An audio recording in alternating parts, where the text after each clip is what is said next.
Go back up top to Ken Squire. And let's take a look at the starting grid tonight. The Javelin starting grid for these 36 competitors rolling down races in that championship season of '89.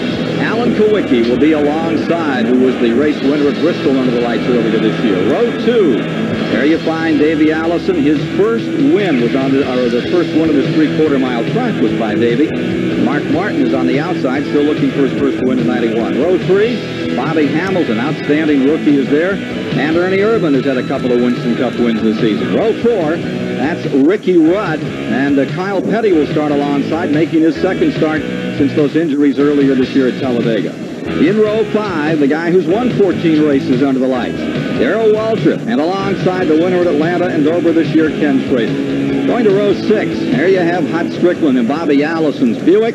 And Rick Mast, the former winner here in Grand National ranks. Row 7 is Harry Gant, and alongside is Bill Elliott.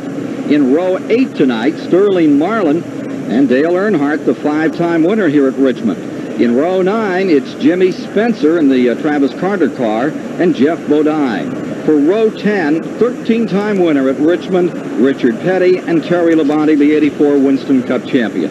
Row 11 tonight is Brett Bodine in the Kenny Bernstein Buick, and Derek Cope, a strong fourth last week over at Darlington. In row 12, Greg Sachs out of Mattituck, New York, and the famous Larry Pearson, that second-generation driver, could be strong tonight. Row 13 is Dale Jarrett, and alongside the Colorado campaigner Wally Dallenbach Jr. Row 14, Florida's Rick Wilson, and Lake Speed is there. Row 15, it'll be Kenny Wallace making his third start of the year in Winston Cup, and Chad Little. For row 16 tonight, Michael Waltrip deep in the field, and Morgan Shepherd in the Bud Moore Ford. Row 17, Dave Marcus, who's won twice here at Richmond, and Joe Ruttman, California campaigner and native. Row 18 is Teddy Musgrave, another fine rookie talent in NASCAR, and Jimmy Means, the veteran out of Huntsville, Alabama, rounding out the field. That's the Javelin starting grid as we prepare for action this evening in this Miller 400. They've completed the preliminary laps, made that run down pit road, a 40-mile-per-hour mark on pit road this evening, Neil. Ken, they said it might be flexible enough to do between 50 miles an hour, so these guys are getting a good feel on pit road. Here you see the in-car camera picture from Mark Martin as we get set to go racing. Down to the line they come, and on the brake, that Pontiac, first Pontiac to sit on the pole here at Richmond since back in 1981 when the job was done by Mark Martin. Earlier this year, of course, Mike Waltrip put a Pontiac on the pole up at Michigan. Right out in front goes the number 2 car, Alan Kowicki, who was set on the pole here. Starting on the outside of the front row for the 14th time in his career, comes by in second spot as they complete the first lap. And all 36 are away safely. Ken, from what the feel I got in the garage area, everybody wanted to know how fast is Rusty Wallace. All day in practice, yesterday and today, he's had a way superior car, and everyone's concerned about him skirting away early in the race, and he seems to show some of that right now. 4-car length advantage, cut to 3 as he comes down once again and completes the second lap. 3/4 mile track, and again where it gets real narrow is down here in turn number 2. It gobbled up several cars last night right in that second turn area they're traveling at this moment. How fast in the back straightaway, Neil? And the cars are running 130, 35 miles an hour going down in that corner. And it still takes a good bit of braking to get the car slowed down, especially down going in the first turn. Davey Allison, line third. Ernie Urban is in fourth, and Mark Martin coming up next in the fifth spot. There you see that interval between first and second spot as they begin to thread them out here. 400 laps. Earnhardt is on the move in the number 3 as he goes on the outside of Hut Strickland. Earnhardt trying to roll around as he starts to move up. Strickland, Elliott, and Schrader all in that picture. The number 25 being Schrader, and here's Earnhardt on the high side, leading in the Winston Cup points by 89 going into tonight's game. And what a record he has on this racetrack. Look at Bill Elliott towing off that back straightaway. Plunging on the outside down into turn number 3 as he moves around the number 25 of Schrader. Ken, that might be, you might hit the nail on the head right there when you said the outside. These cool conditions in the summertime and hot weather, it's hard to work on the outside of this racetrack. Cool, they might be able to get it out there. Mark Martin running in the 5th position, and there's that Ford telemetry showing you the speed. No question about it. Up to over 130 miles an hour on this 3/4 mile oval as he went down the back straightaway. Keeps those RPMs right up there at the peak of about, got it up to 8,300 RPMs. Again, if we notice that also, we're looking at 8,000 up the back straightaway, 83 down the front. The big bow in the front straightaway turns more RPM. This should be an 8,000 RPM run down through here. 8,100, he's getting in there a little better, but the front straightaway will turn the motor a little bit harder. While watching this front straightaway and see if he can pull a few more RPMs. In Mark Martin's number 6, still looking for that first win. Looks like 84. Jack Rouse should be getting nervous here in a minute. I don't think they've got the hand grenade in there tonight. They did that for qualifying. That's the car that maintains 5th running position. Meanwhile, back up in front, it's Wallace in the Pontiac, scooting away. Alan Kowicki's Ford is in 2nd. Davey Allison Ford is in 3rd. Then the number 4, Ernie Urban Chevrolet in 4th, followed by Martin. Kyle Petty in 6th. Bobby Hamilton in 7th. Ricky Rudd is in 8th. Darrell Waltrip 9th. And Rick Masters in 10th. This with 8 of 400 laps complete. Great race last night was won by Harry Gant, and we'll have more on that in a Goodyear Racing update with Mike Joy a little later on. That a terrific race. And I'm not so sure we aren't seeing these guys be a little bit more cautious after what we saw early last night. A lot of problems on turn 2. These guys are taking a little bit more easy tonight. I'll watch them as they approach turn number 3, and there you see those front 5 cars. Now the front 2, that's Kowicki, and then those next 3 all grouped together are Allison, Urban, Martin, coming down through, and you really get the sense of a D here from this great picture. Got a big smash up in turn number 3 and 4. We've collected some cars, and it looks serious for Derek Cope. One car still resting out there in the center of the track. Michael Waltrip's number 30 is coming down on pit road, and there you see the 41 of Larry Pearson bent up. This is happening at lap 10. Looks like they got wadded up. Several of them got in a bind getting down in the corner. I noticed Larry Pearson running a little bit high earlier, and looked like they got tangled up getting down in 3. Kellogg's car, number 41 for Larry Pearson out of Spartanburg, South Carolina. Bruised, battered, and coming to a whoa just as you enter turn 3. And that's the one point out there where if you need to get on the binders, you need them a lot, and the car can get out from beneath you, and away you go, out of the races. Yeah, and the skid marks going in 3 are way back entering the corner, so they must have had a problem on entry, and then he went directly out in the outside wall. And bounced another 150 feet down the track before he finally got it whoa. Rusty Wallace is out in front. We're under caution. More from Richmond momentarily.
We need to set up true value when you get a chance.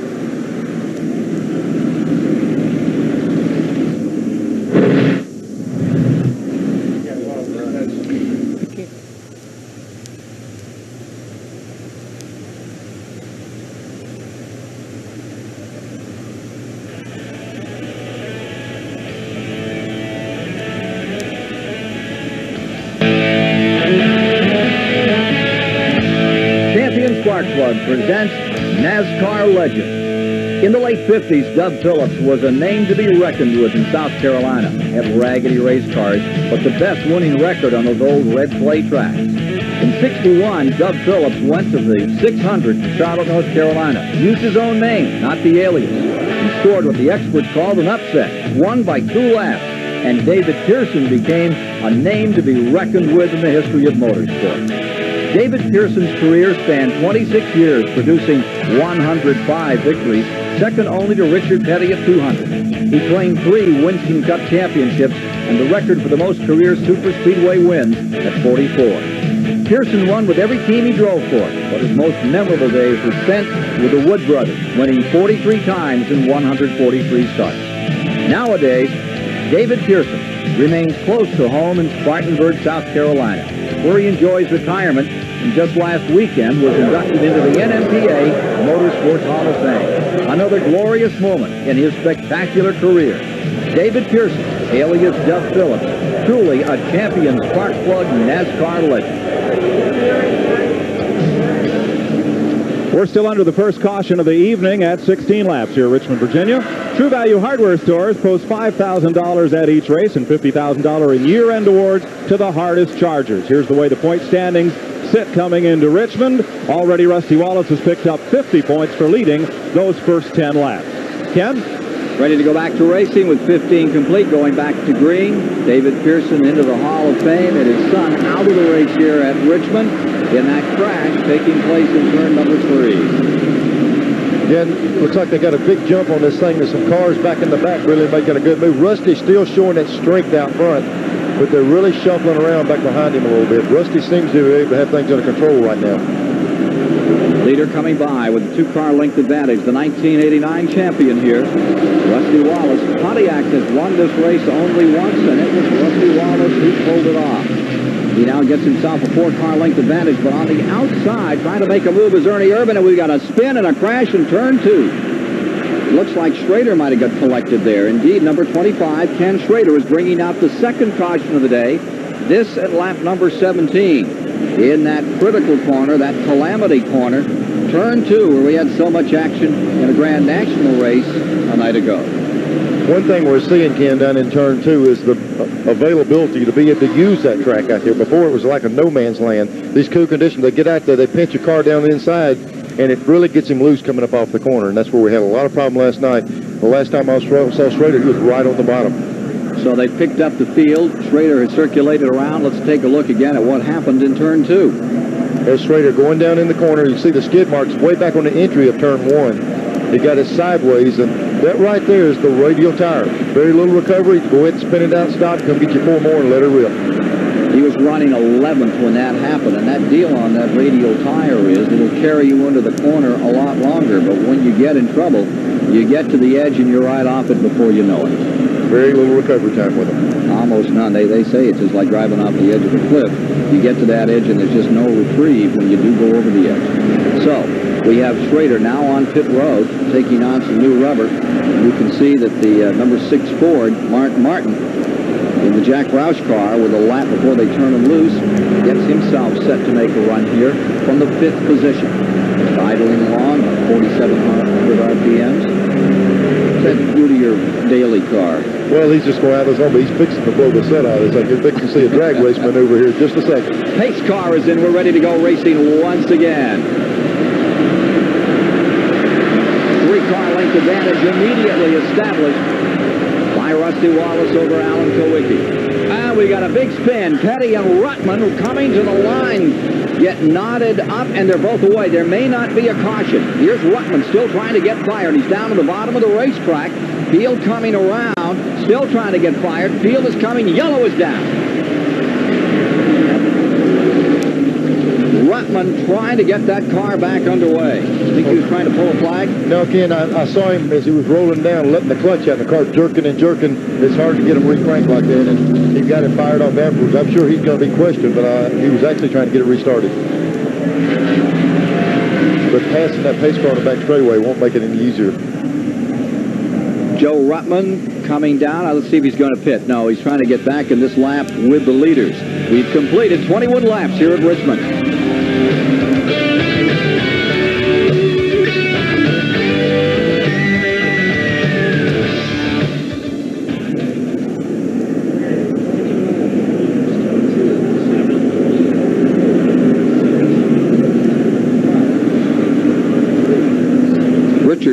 go down a lap. And he's picked himself up a lap. I wonder if they'll take it away. Yeah, they're putting 75 on the board right now. Yeah. But he's going to pit, but they'll hold him in there a lap.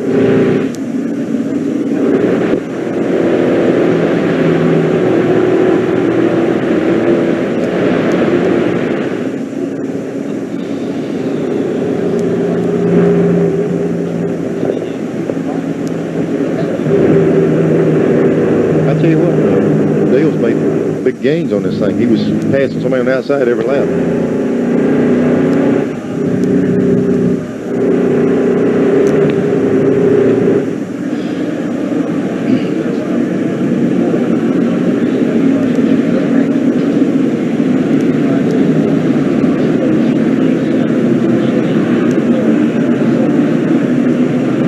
One to go.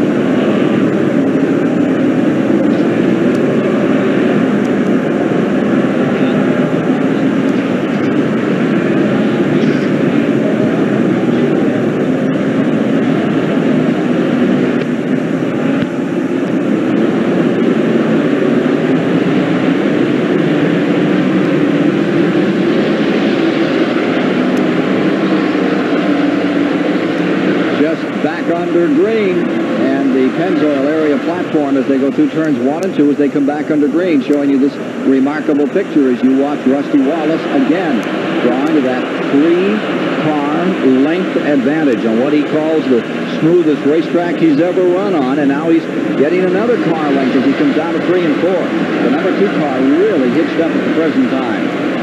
Here we've got the number 4 car of Ernie Irvin and Davey Allison running side by side. They've ran like that since they dropped the green flag, and they're really battling for third position. Battle to third spot. Ernie Irvin in the yellow car. Davey Allison up on the high side, and it's Davey Allison making the move to get himself third spot. And here comes Earnhardt. He started way back in the pack, and that should put him in about 5th place. He's been working on the outside of the racetrack. Earnhardt started 16th tonight. Here he is wheeling around. Mark Martin picking up another spot. Gives him 5th. Going down into turn numbers 1 and 2 and into the back straightaway. Earnhardt, who has a remarkable record on this track. Take a look at that telemetry showing just how many RPMs are being cranked out by Mark Martin. Kenny, that brake pedal about tonight. Yes, sir. That brake pedal sign on the left is showing how much braking is used. Roll out the throttle, high RPM, hit the brake, coast the car in, feed the thing back up off the corner. Quite a bit of braking used on this side of the racetrack. That has been one of the strong suits of the Ford motor lately. They've got a lot of bottom end torque in them now, and the thing is pulling from 6,700 up to 8,800 RPM is where the power is. They've still got some left on the top that they're not using right now. Down the back straightaway, coming around to complete lap number 29. Here's Wallace around Tor, coming out of the hole, making his move up through, right with him. Alan Kowicki stays in that second spot. Davey Allison in third, Ernie Irvin in fourth, and the man on the move, Earnhardt. Earnhardt, who's had just a remarkable run. He won here in February, won here in this race a year ago, and he had the field covered. He got in a tremendous scrap at the end of that one with Mark Martin. They beat each other up real good.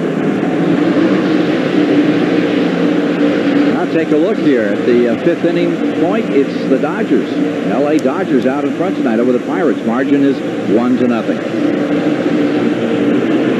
Keep you up on some of that this evening. Great Saturday night. This is live from Richmond. 60,000 folks. It's been sold out since June. Atlanta Braves versus the New York Mets. That's coming up tomorrow live at 1:35. You're on CBS. And we also have it 1-0 with Rusty Wallace. Being the only guy to lead this race. He's setting a pretty good pace for him right now. Battle for third. Davey Allison, the 28th, the number 4 car, Ernie Irvin. Irvin in that Chevrolet trying to overhaul the Ford of Davey Allison. Kowicki cutting a real nice line here. Wanted Bristol. He's getting stronger toward the end of the season. Now to in front, Rusty Wallace. Would you like to see more night races for the Winston Cup Series, Rusty? For the fan, I would think a night race would be much, much better. At night, I really enjoy it. For some reason, it seems to bring out the Dr. Jekyll and all the drivers for some reason. I don't know why. At least it happens at Bristol. I sure as heck hope it doesn't happen up here. They talk about how smooth this track is. Thus far, it's bitten them for 3 caution periods. Thus far, a total of 10 laps. We've completed 34. Ken, it also allows them to do something else. As you see the front of that Pontiac coming down in there, the entire front area of the car is almost plugged off like qualifying.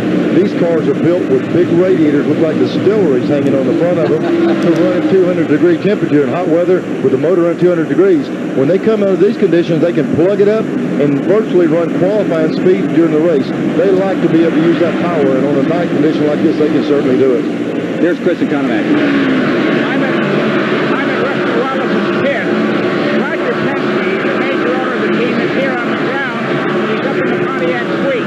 Now, in IndyCar racing, Roger is always in the pit running seat. It's an act of faith for this man, Don Miller, his co-owner and team manager. Rare is the day that Roger Penske watches a race and does not get involved. Back to you. Well, it's Miller-sponsored race. I think they crimped and primed a little extra for this one, got themselves on the pole, and now they'd like to duplicate 1989. What a race that was. Remember, on the last lap, Wallace ran out of gas. Barry Dotson was his crew chief. They thought they'd take the gamble. They'd either be heroes or hobos. They sure turned out to be heroes a couple of years back. And you can also bet, even though Roger Penske is not down there in those pits, he's not watching a race without being involved. I'm sure he owns one of those radios. Now look at this magnificent picture as these cars float around that first and second turn, head down that back straightaway. We're getting an idea about the real speed of them. Here they are into the D shape that brings us down through that fourth turn. Big sweeping wide front straightaway. Down into turn number 1. And look at those seats. Everyone sold out since actually the first day of June. Well, here's a sight that we ordinarily didn't see at this racetrack. Look at these brake rotors glowing cherry red hot. Everybody from the leader all the way back is using an awful lot of brake trying to get in here, and they've got the brakes just lit up. It's quite a sight from the infield, Ken. Dick Berger, and I'm not so sure some of that's not coming from the fact that they're able to use all the horsepower in these cars. When I'm seeing the RPM I'm seeing in the mile per hour from inside the cars, they're sending them off in the corner probably 10 miles an hour faster than we normally do. Those brake rotors on fire, cherry red, and a lot of that is the speed to be able to use at night. And sometimes we have that in the daytime. You just can't see the red glow. But don't be misled about the brakes. It's not a dangerous condition when they get red. These cars use a metallic brake pad. The rotor is metal, the brake pad is metal. The hotter they get, the better they stop. 40 laps are now complete, and Wallace, trying to make it a walkover out here, pulls himself to a 7-car length advantage, 8-car length advantage. He draws a bead on getting away from everybody. He'd like to find some lap cars to play with out here. Not the case at the moment. Kwiatkowski lies second, Allison third, Irvin fourth, Earnhardt remains fifth, Mark Martin is sixth, with Kyle Petty in his second appearance since that awful crash back in May at Talladega, having another really good run. He had a fine run. He was running up in fourth over there at Darlington and had the motor go away. He broke the belt. Well, Ken, we're starting to see some of the great things about night racing. Visual acuity. Not only do you have all that grandstand and things in the driver's peripheral, but the fan, just like night baseball. Your focus is right on the cars and on the action, and you see those things you don't see in the daytime. You see brake rotors glowing, chassis scraping on the asphalt, and lots of other things. 43 laps complete. We'll be right back to Richmond.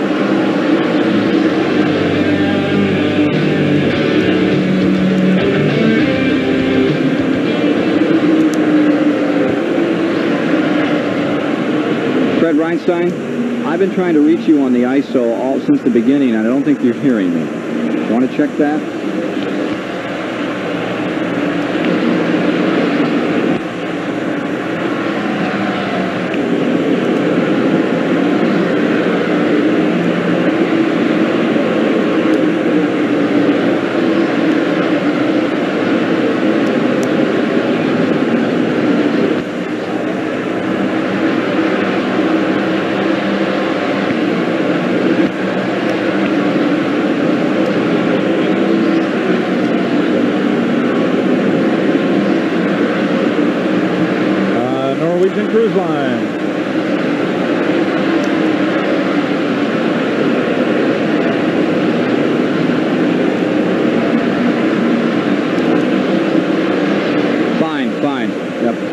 I throw to, please? Okay.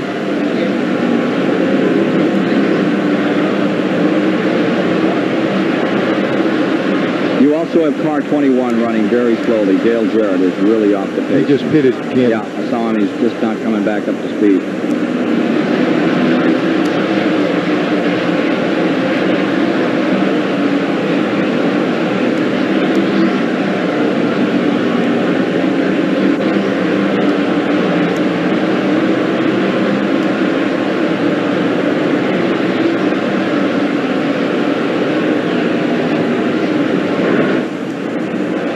Looks like they're closing in on Rusty a little bit.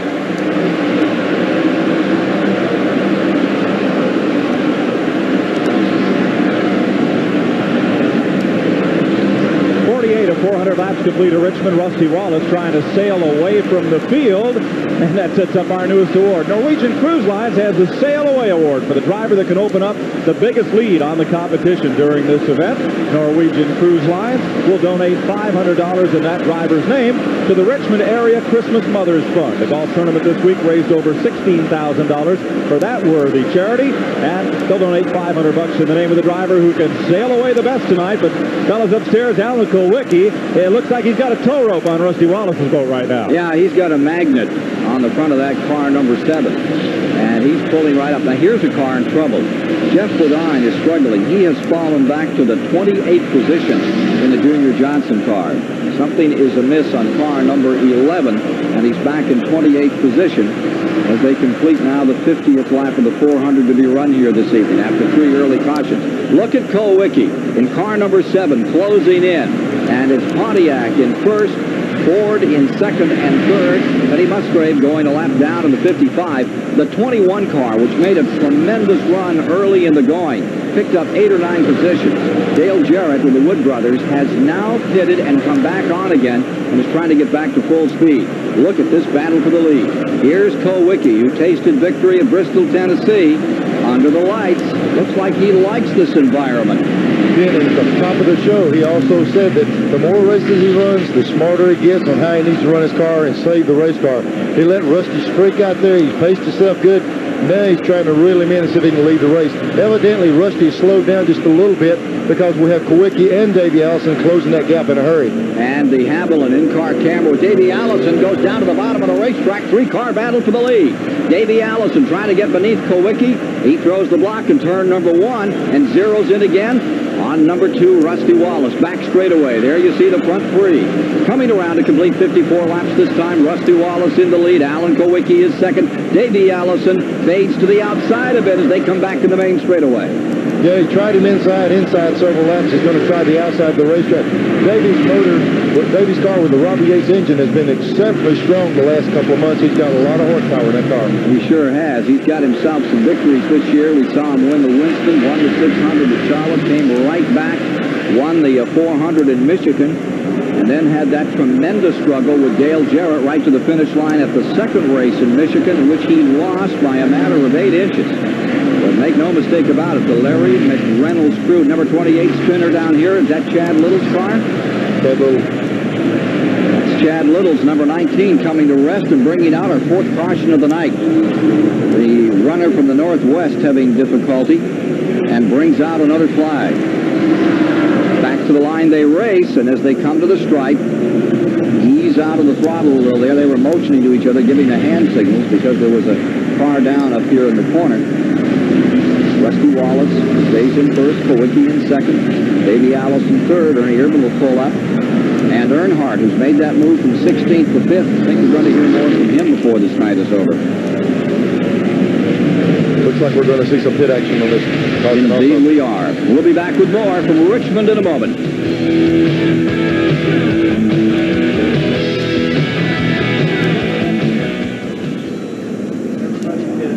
The leaders are pitting.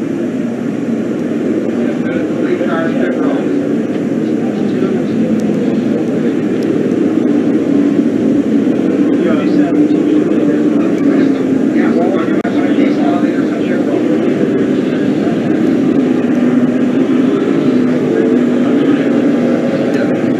Looks like everybody's doing 4 tires.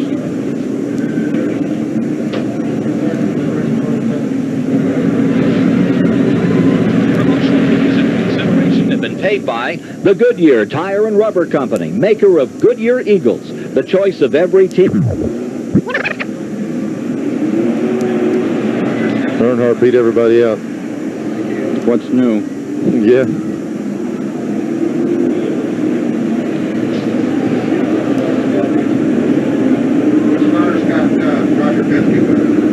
Promotional fees and consideration have been paid by the Goodyear Tire and Rubber Company, maker of Goodyear Eagles, the choice of every team.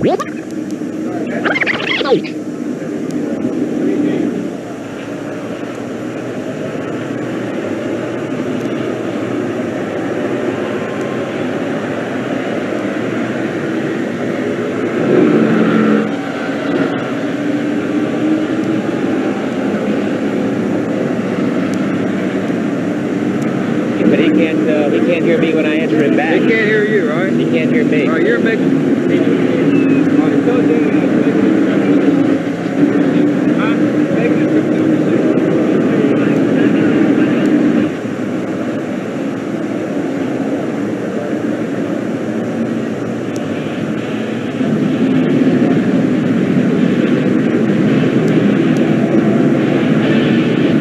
Promotional fees and consideration have been paid by the Goodyear Tire and Rubber Company, maker of Goodyear Eagles, the choice of every team and every driver at every Winston Cup race, and by First Brands Corporation, maker of STP racing products, and by the U.S. Air Force Reserve.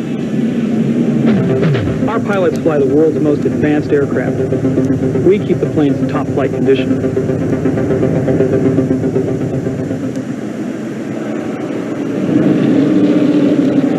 59 laps have been completed of the 400. Chad Little's car is being pushed back to the garage area. It stopped again down on pit road. And so the car that's now crewed by Harry Hyde is rolling back into the garage area. And guess what happened? Watching tonight, TBS, the big show here at Richmond. Sure is. Dandy. Popping out in front, car number 3, Earnhardt. Pit road, that's where it made the difference. Again, that's got to be that's got to be a good feeling. You know, he started back there, he worked his way up close to the front, had to use up a lot of car, and he got to pit, they couldn't go any further, and you pit, and the guys stick you back out front. So it just seems to be an endless deal on pit road. Those guys capable of doing that. So defending champion in this event on this track, Dale Earnhardt is back in command, and what a record he has here in 25 races. Earnhardt's been in the top 10 22 times, 18 top 5 finishes. Some story on car number 3, Earnhardt, as they get ready to cut loose again. Coming around a complete 61 this time. Pace car drops off, and here they come out of the hole with Earnhardt first, Kulwicki second, Rusty Wallace, who had been leading till now, back in third. Kyle Petty, a good stout fourth. Ernie Irvin in fifth. Davey Allison sixth, and as you watch them down to the corner, that's Darrell Waltrip in seventh. Mark Martin is in eighth, and Harry Gant runs ninth. Morgan Shepherd's 10th. 75 car. Lap down. Joe Rupp. Ken Allen Kulwicki was really running all over Rusty Wallace a while ago, and he might have something for Earnhardt here. His car seems to really be able to work low, and Dale's car's shoving out up in the middle of the corner a little bit. So if Kulwicki can get that thing down under him, he's got a good chance to get on around him. Chevy Ford battle for the lead. Earnhardt leads the way. The Ford of Kulwicki right there, and the Pontiac lies third. Here comes that Ford back to the bottom. The Chevy holds him off another time. Almost 3 wide in the main straightaway. Let's just throw a Pontiac in there for good measure on the bottom.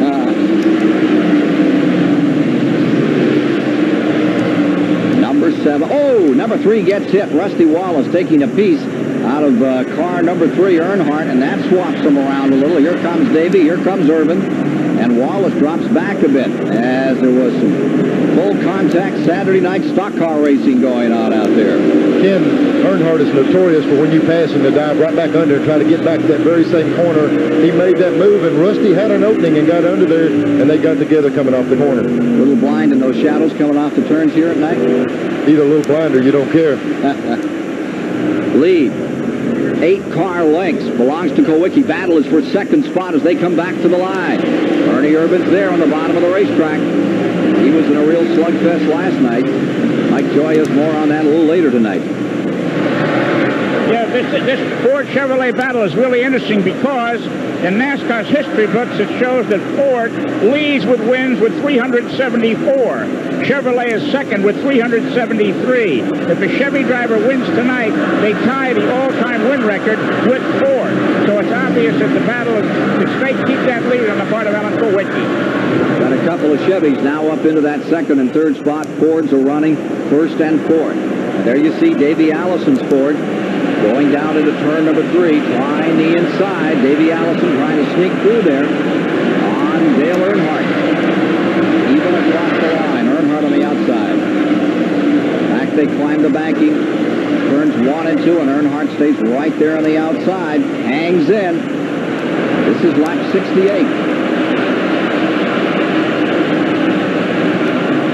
Pennzoil aerial platform giving us the grand picture. Now this 3/4 mile Richmond International Raceway here on the Superstation tonight. It's Saturday night racing at its best. Richmond International Raceway where it's happening. And this squabble right here is deciding third spot, while Alan Kulwicki continues to lead with Ernie Irvan in second. And there you see them up in front. There's Allison, followed by the number 3 car in fourth. Rusty Wallace in fifth. Darrell Walton now I-6. You're riding with Davey Allison in the Javelin car. Fourth place machine for the lead. The Ford of Kulwicki under pressure from Ernie Irvan. A while ago, Kulwicki was able to use the inside of the racetrack to get position on Earnhardt, and now it seems as though the 4 car is capable of even getting a little bit lower at times. He swings out wide, it cuts right back across the bottom. He's made several good runs at him. Well, Alan Kulwicki just called his crew and said, hey, is anybody running a better line than I am? Is the top the place to be running? Well, last night in the Busch Grand National race here, the line kept moving up the racetrack, but Kulwicki is making time on the low side. Earnhardt, meanwhile, does not seem to be able to stay on the bottom line. He's opening up a big hole underneath him between turns 1 and 2 on almost every lap. The clue right now seems to be stay down on the bottom and you're okay, and that's exactly what your leader's doing. Now there you see Alan Kulwicki with that little higher line, and Ernie Irvan trying to sneak up on the inside. Kulwicki in the 7 car. Winner at Phoenix back in '88. Winner at Rockingham. Winner at Bristol. For his 3 wins, staying just barely in front until he came into the back straightaway and zoom, it went away. It seems like anyone that lets it get a nose up under him here, just like where Davey Allison made this move on Kulwicki, the big bow in the front straightaway, the outside car's got to run a lot further line. Automatically, the inside guy gets position going in the corner. So Davey Allison taking his spot back here. Allison going up into second. Let's take a look at a race summary here. What we've experienced. Those first 57 laps were all in favor of Rusty Wallace. Then under caution, Richard Petty got himself a lap. Dale Earnhardt took over for a while, and now it's been Alan Kulwicki until just a moment ago when Ernie Irvan went up in front. Ernie Irvan now has his hands full in this Chevy Ford battle. That's how we got this race underway tonight. We've now completed 75 laps this time by. Here's Davey Allison putting the heat to Ernie Irvan as they cross the line and go into turn number 1, and Davey Allison is set for it. Ernie Irvan holds him off on the outside out of 2. Good battle right here. Davey can get position. The 4 car's got a lot of motor. The 28's got a lot of motor. It's going to be who can get the inside and work the best. Ernie Irvan really come into his own. He's had a lot of controversy this year, but he's won at Watkins Glen. Of course, he won the Daytona 500. And for the moment, he has the advantage here at Richmond. You know, with the seats they have here, this is now, what, the 4th largest track as far as seating is concerned, and every one of them sold. They've been out to 65,000 crowd. And you'll note from these high pictures once in a while, as you continue to watch this battle for the lead, that the infield looks sparse. Well, that's because it's been closed. It's preferential treatment for only those involved in the race parked in the infield tonight. Nobody else is allowed in there. That's why it doesn't look as jammed as we've seen it in the past. Battle for the lead continues, and it's Irvan by less than a car length over Davey Allison. working lap 79. Ken, I'm not so sure that this night racing was not treating us to this. The fact that good cool track working 2 grooves. We saw last night several different grooves working good. Look at this third place battle. There's the number 2, Rusty Wallace in the Pontiac, and Alan Kowicki right alongside. Grand racing. Ken, I was really concerned. See the right front tire of Rusty's car? All the writing has gone off of it, and a big fender caved in right there. That's where he got him. See the rotor cherry red going in the corner? I was concerned that bump had knocked the toe end out. He fell way off the pace. He's probably, even if the toe end's out, Rusty's learning now to adapt to a little bit different feel. You can correct with that from the driver's seat, and he's got the car going back to the front. The rotors are cherry red on this car when he has to run it hard down in the corner like that. Doesn't seem to hurt it. Look at the rotors on that car. That's red metal blinking off those things.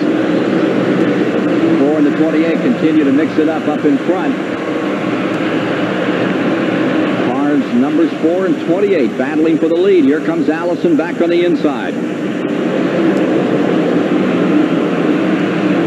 Lap 81 complete. We've got one car in trouble. Rick Mast has bent up car number 1. There's no caution out. He's limping down out of turn number 2. Drops to the bottom of the racetrack to let him through.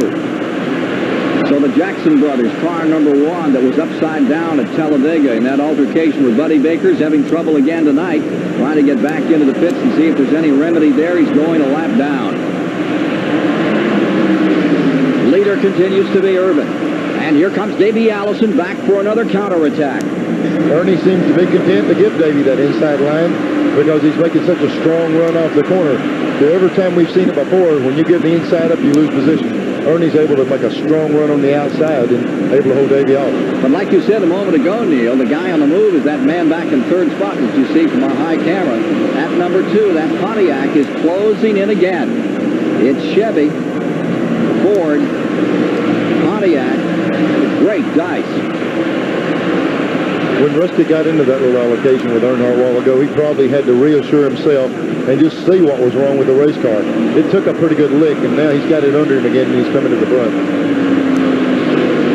Rusty Wallace closing back in again as Davey Allison again attacks the leader. Dandy battle. 400 laps are complete at Richmond International Raceway. It's Ernie Urban in first, Davey Allison in second, and here again the battle for the lead heats up as Davey Allison tries for the inside. He's there this time. That's the best shot he's had in. Now we'll have to see if he can match him with power up off the corner from the inside. Here comes Urban on the outside making a strong run. This is the first time Davey's held that good a position getting in turn 3. And here's where it can make the difference. You really have to pinch it on the bottom of the racetrack. Just grazing, and Allison has to lift. The key word there was pinch. He pinched the car down. Davey did the nose of the car down. The rear came around. Rear-wheel drive has got to spin that in. And look who's moved back into contention. Rusty Wallace, the man who's set on the pole, is there another time.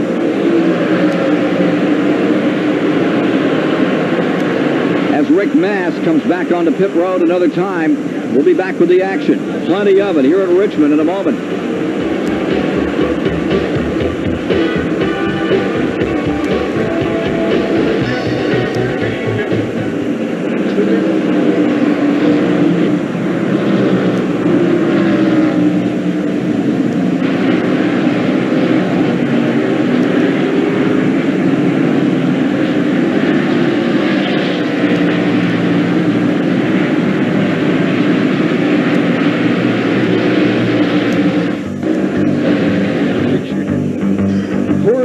Presents Nascar on June 23rd, 1991. What? I don't know. Yep. What's happened? Hello, Bob Kramer. This is Ken Stabler. Bob, Ken Stabler, you read me? We're going to test Ken's talk back. We need a camera guy. We're going to do this piece in the stands about night racing with the fans. We're down here in turn 4.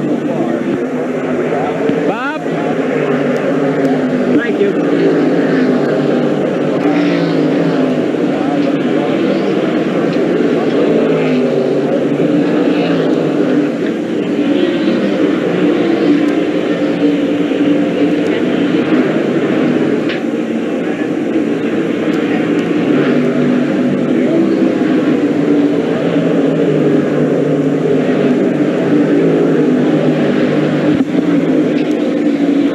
7 and 15. 7 to 15.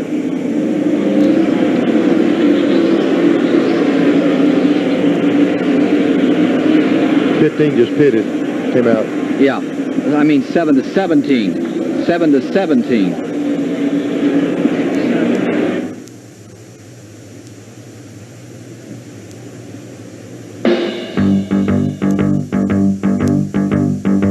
Coors Light presents NASCAR Records.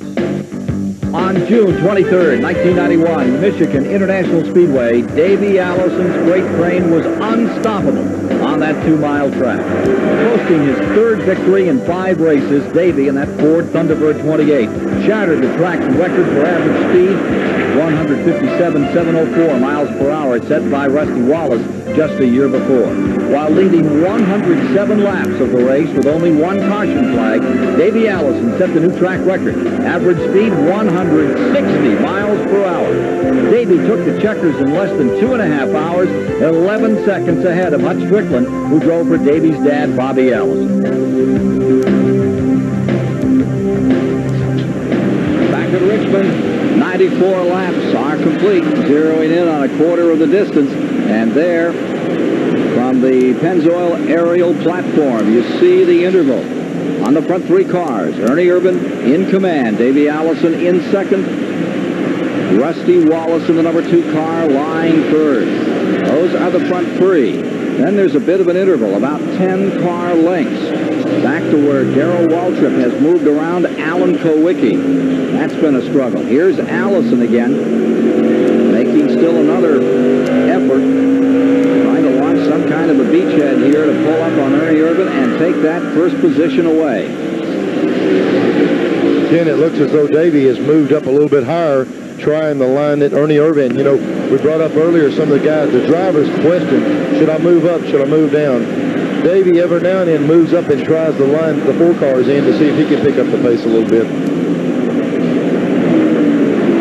They kind of settled down and quit battling a little bit and got just the least bit of room for Rusty Wallace.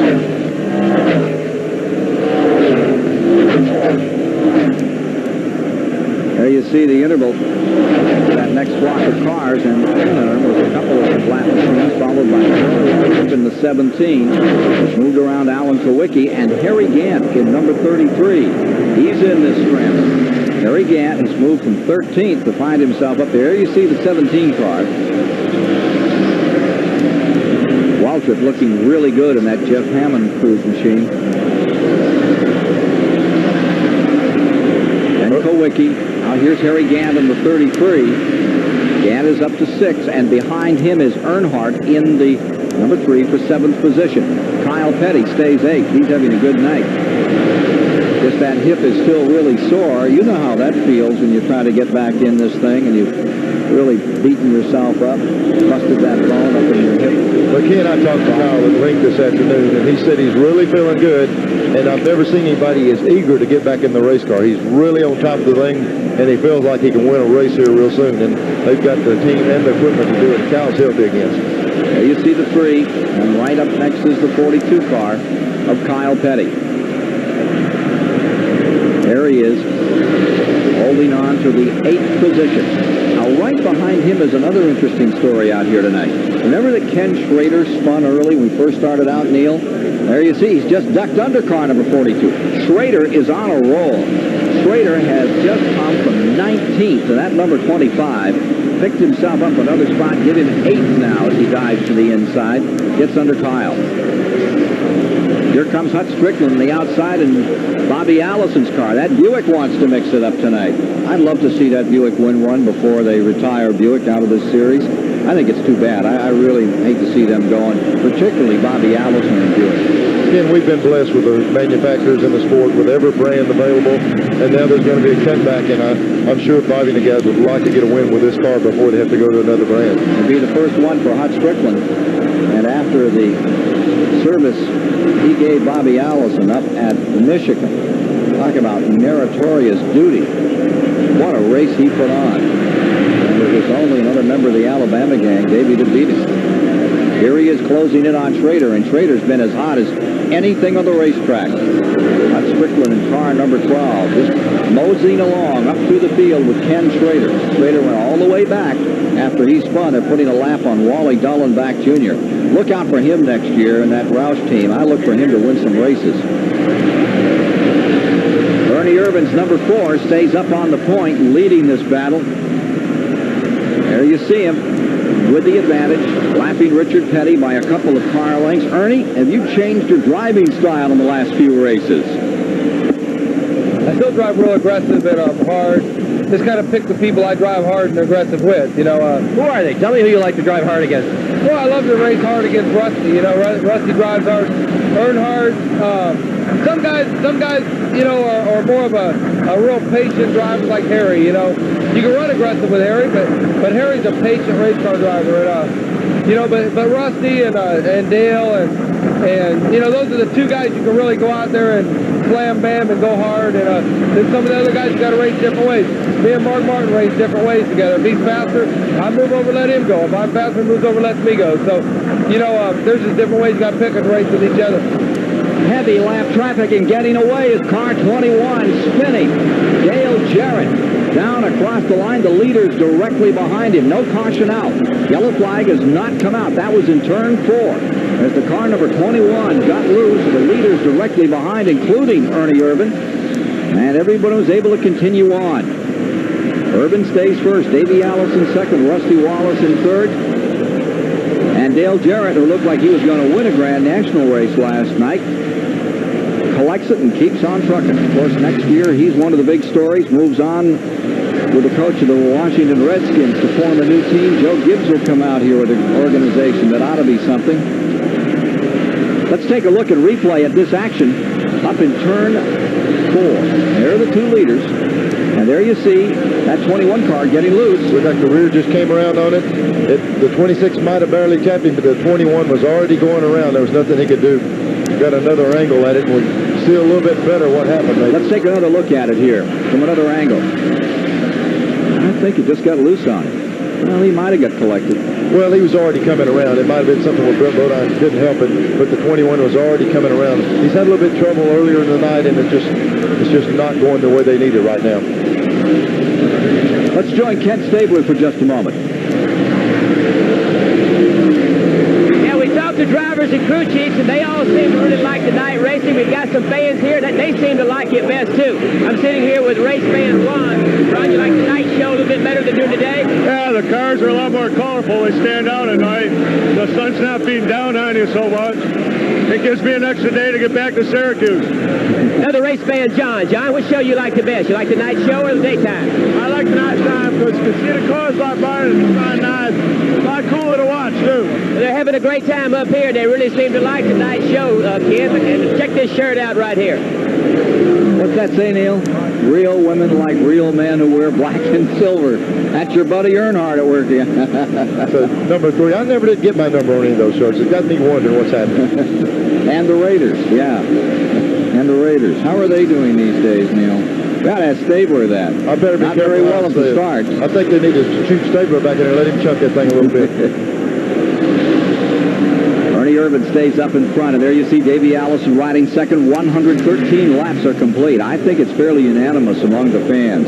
Saturday night racing is still the way to go, and we've got a real Saturday night special being fired up here in Richmond for you on the Superstation tonight. Ken, when that fan just mentioned the fact that gives them the Sunday to go back home, our fans have been so loyal through the years, and most of them have to be at work on Monday morning. That drive all night Sunday going home. I'm glad to see us be able to do this. They can go home tomorrow, get up, go to work Monday, and have an enjoyable weekend. Just put a lap on Bobby Hamilton, who's not having an enjoyable weekend. Back straightaway, Chevy versus Ford. Ernie Irvin there for a moment. Ernie Irvin, who's got up in front of every driver in this Winston Cup series and apologized to Talladega. He said, I got to get more finesse. Remember, he said, I feel I'm a good stock car driver when I'm aggressive, but it's a fine line. Just got to walk the bottom edge of that line instead of the top edge of the line. How do you feel about that, Neil? Ken, I think it's just a growing time, learning the guys in the sport. He said it himself a while ago. I like to race Rusty. He's aggressive. Harry Gant's not aggressive. It's no different than a pitcher's won major league pitching and a catcher learning how to throw to a specific batter. Once you learn how everybody plays the game, you know how to pitch it. You be rough with Earnhardt. You finesse Petty and Gant. So he's been in it long enough now. He's learning the guys he can lean on. And some of them, I'll be the first to tell you, lean on. They do a little bit of crying about it. So you got to be careful who you work with and how you do it. Well, he was aggressive, though, and he did get himself in some spots, didn't he?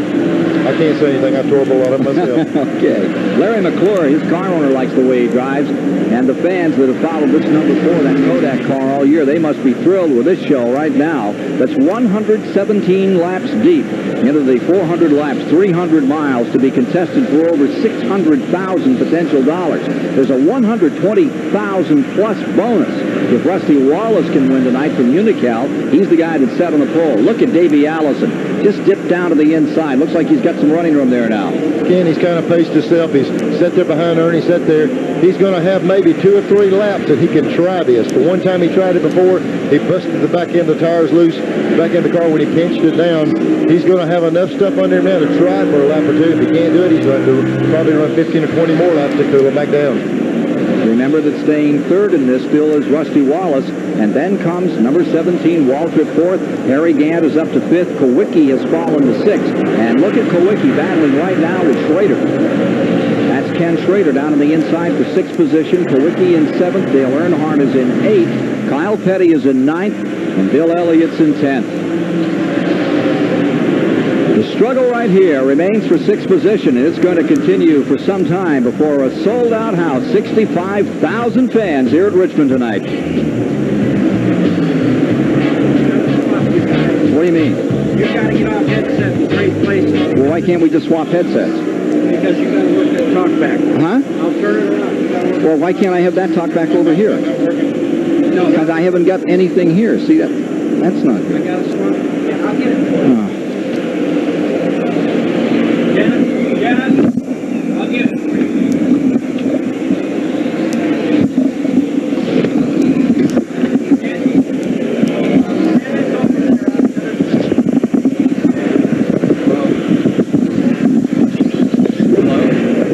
Hello, 1, 2, 3, 4, 5.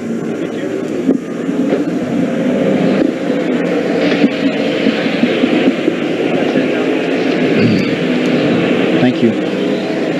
Yeah, this is me. Jeffrey, Now, if I can't see the board, I'll get it for you. I can't read it from here is what I'm saying. I can't read it.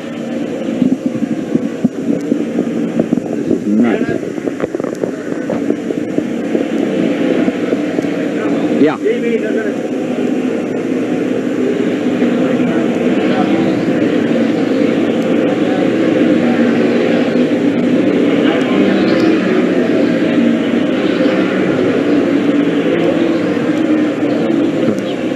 Turn this around. Can you see it or not? No, I can't read it.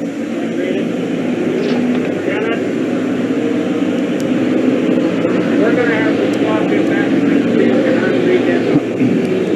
How much time do I have? No, not down there.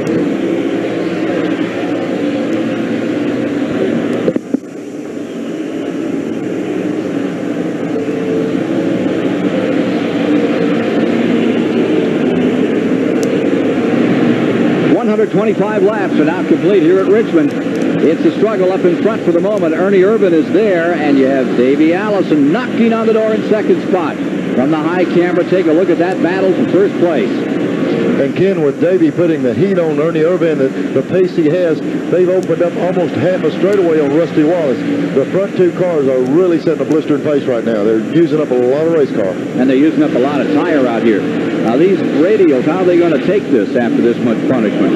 Ken, the blessing in disguise was the cool weather. They're able to use them a lot more than they do in the daytime, and they're keeping the tires under them pretty good. So I don't think this pace is going to hurt them. Davey Allison stays right there in 2nd place. Davey, since you ran last night, do you see any big difference between running during the day and running at night? I really didn't see a whole lot of difference the way the car drove, but now our car didn't drive all that great anyways last night, so as far as how to prepare for tonight, I think we're still taking a shot in the dark. We got to make a guess at it and hope that our guess is right. battle for the lead continuing. Allison would like to get him. Here comes that number 5 car, Ricky Rudd, as he works with Dale Earnhardt. That's back in 10th spot. The number 5 car, Ricky Rudd, just underneath. Dale Earnhardt running in 11th. Extra 2 point man battling for position right here on the racetrack. 89 points separate those two in the Winston Cup battle, with Earnhardt having the advantage at the present time. Last year, he was fighting Mark Martin by just 16 points at this time of the season. Let's go to Chris Economac. I'm down here at Dale Earnhardt's pit. It's Kirk Shelmerdine. Kirk, Dale has fallen out of the top 10. What's wrong? Well, he's a little bit too tight in the middle, a little bit loose getting off the corner. So we got to decide what's hurting the most and see what we can do about fixing it. Will you make an emergency pit stop for that? I'm sorry? Stop for that, or will you wait till a regular stop? We'll wait till a regular scheduled stop. There you have it. Dale Earnhardt having handling problems. Back to you, Ken.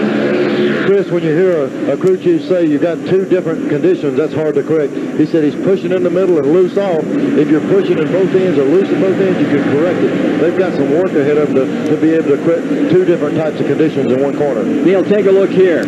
You've got the number 2 car, Rusty Wallace, in 3rd, the 17 of Walton. There's a lap car in that bundle as well, Morgan Shepherd. And then Harry Gant is on the attack in 5th spot. There you see them in 3rd, 4th, and 5th. At Pontiac, number 2, staying 3rd. Chevy comes next. And Oldsmobile, number 33 in the 5th spot. Meanwhile, up in front, trying to put a lap on Kenny Wallace in the 24, is Ernie Irvin. And again, Davey Allison seems to have a little bit of an advantage on the inside. Well, Ernie Irvin's not handling perfectly either, Neil Bonnet. He's got exactly the same problem Earnhardt does. In some places on the racetrack, he's loose. On some places on the racetrack, he's tight. They're not too sure what they're going to do to it, but they wish they could fix it. Even more, Kowicki, Earnhardt, Martin are not happy with their cars at all. They have radioed back to their crews that they do not like the way they're handling. They have all called for significant changes on the next round of pit stops. Rusty Wallace is a little bit loose. He wants to tighten his up. Take a look here as Ricky Rudd begins to rumble. Car number 5 is pulled around the number 42, and he's getting himself a little bit of an advantage. He is pulling himself up to 9th spot. Got a car in trouble on the back straightaway. Lights are on for caution. Mark Martin's car's on fire over there. He's the first one to get out of that thing. He's had all that he wants. When that light is on, the switch is still on inside the car. The ignition's on. He's got a tremendous fire. It's got to be carburetor or fuel right there in that area. 13th position was where he was running when car number 6 got in trouble. Mark Martin's car being extinguished out there. He's going to have to watch it when he opens the hood. When this opens, there'll be a big flame out the front. That hood is containing the fire, and I'm sure these firemen will jump on top of it. Mark's big concern is he wants to get that thing back in the race. He's got to get the fire out and try to save as much race car. He's in this points battle, and he wants to get the fire, get in the pits where they can continue again. Mark Martin's car in big trouble under the hood. That is caution period number 5 of the day. 5th caution is out. It happens at the 134th lap. Leaders are taking this opportunity to pit. Fire out on car number 6, Mark Martin's car, who looks on concerned about that race machine. And we'll be back with more in a moment.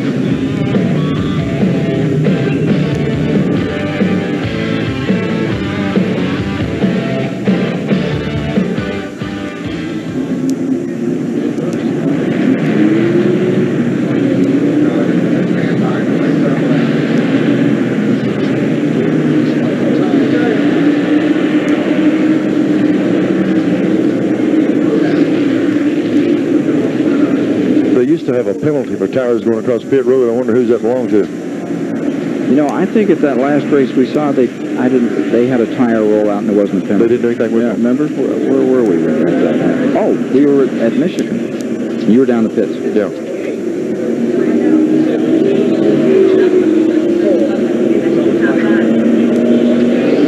It's probably when I was watching the Hooter girls when the tire rolled.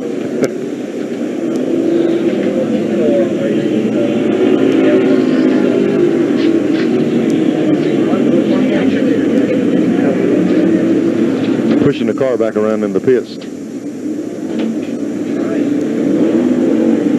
There's Mark motioning to hurry, hurry, hurry. He's wanting to get that thing in there where they can work on it.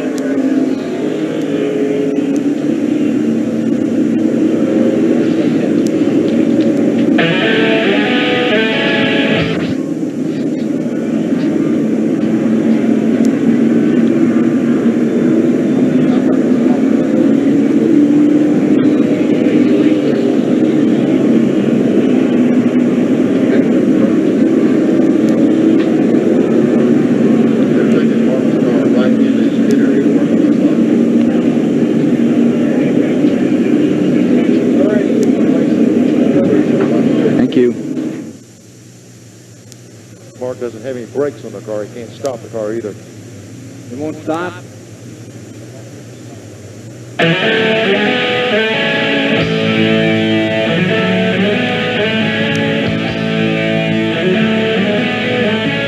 Champion Spark Plugs presents NASCAR Legend. At 17, Junior Johnson stepped from behind a plow to behind the wheel of a race car on a North Carolina short track.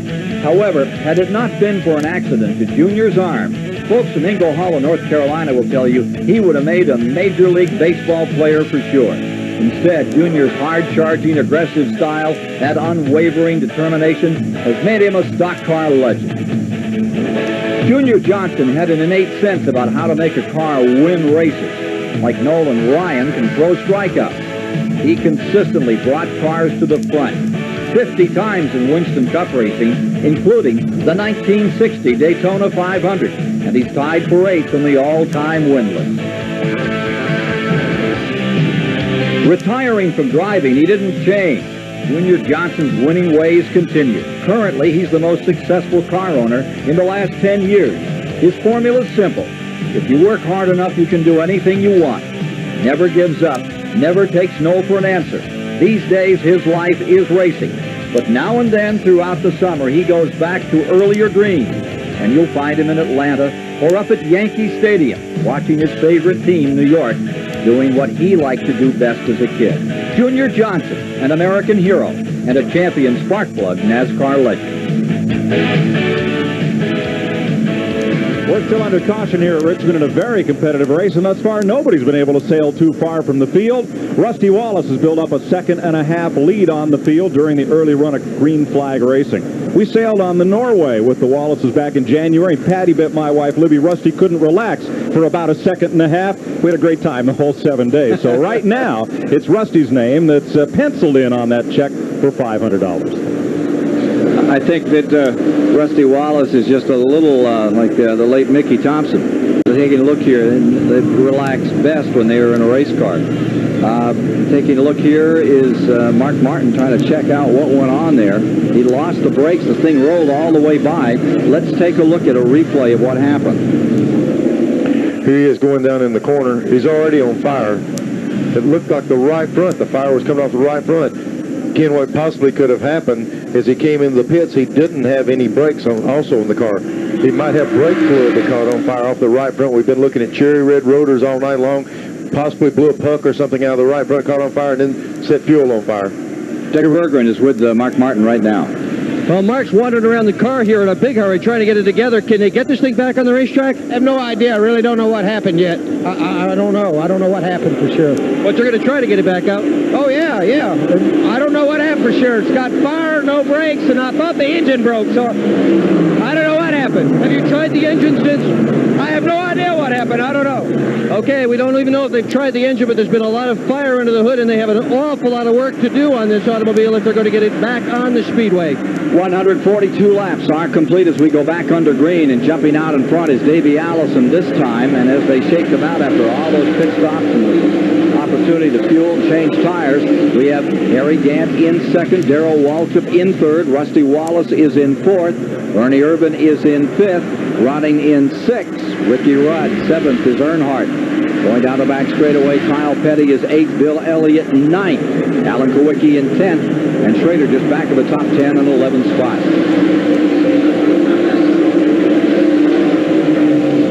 Leader Davey Allison has a couple of lap cars, Morgan Shepherd, Bobby Hamilton there. Rusty Wallace just made a move under Gant, moved him up into second position, bumped Harry back to third, and we might see Rusty try to make the run on Davey. Davey was very strong when he was running second a while ago. There you see Ernie Irvin up to fourth. Through 145. A while ago when Davey was running second, it's hard to make that move. Now that he's out front, he can pick the part of real estate he wants to run on. He might be able to stretch it out and get some of that lead that we were talking about earlier. It'll be a big move tonight for Davey Allison, who came in here fourth in points. Ever since May down there in Charlotte at the Winston and the Coca-Cola 600. They really picked up momentum. Ken, the best I can tell, Mike Joy better get his eraser out and unpencil Rusty off the drive away out there. It looks like Davey's got the big lead of the night right now. Sailing away right now is indeed Davey Allison.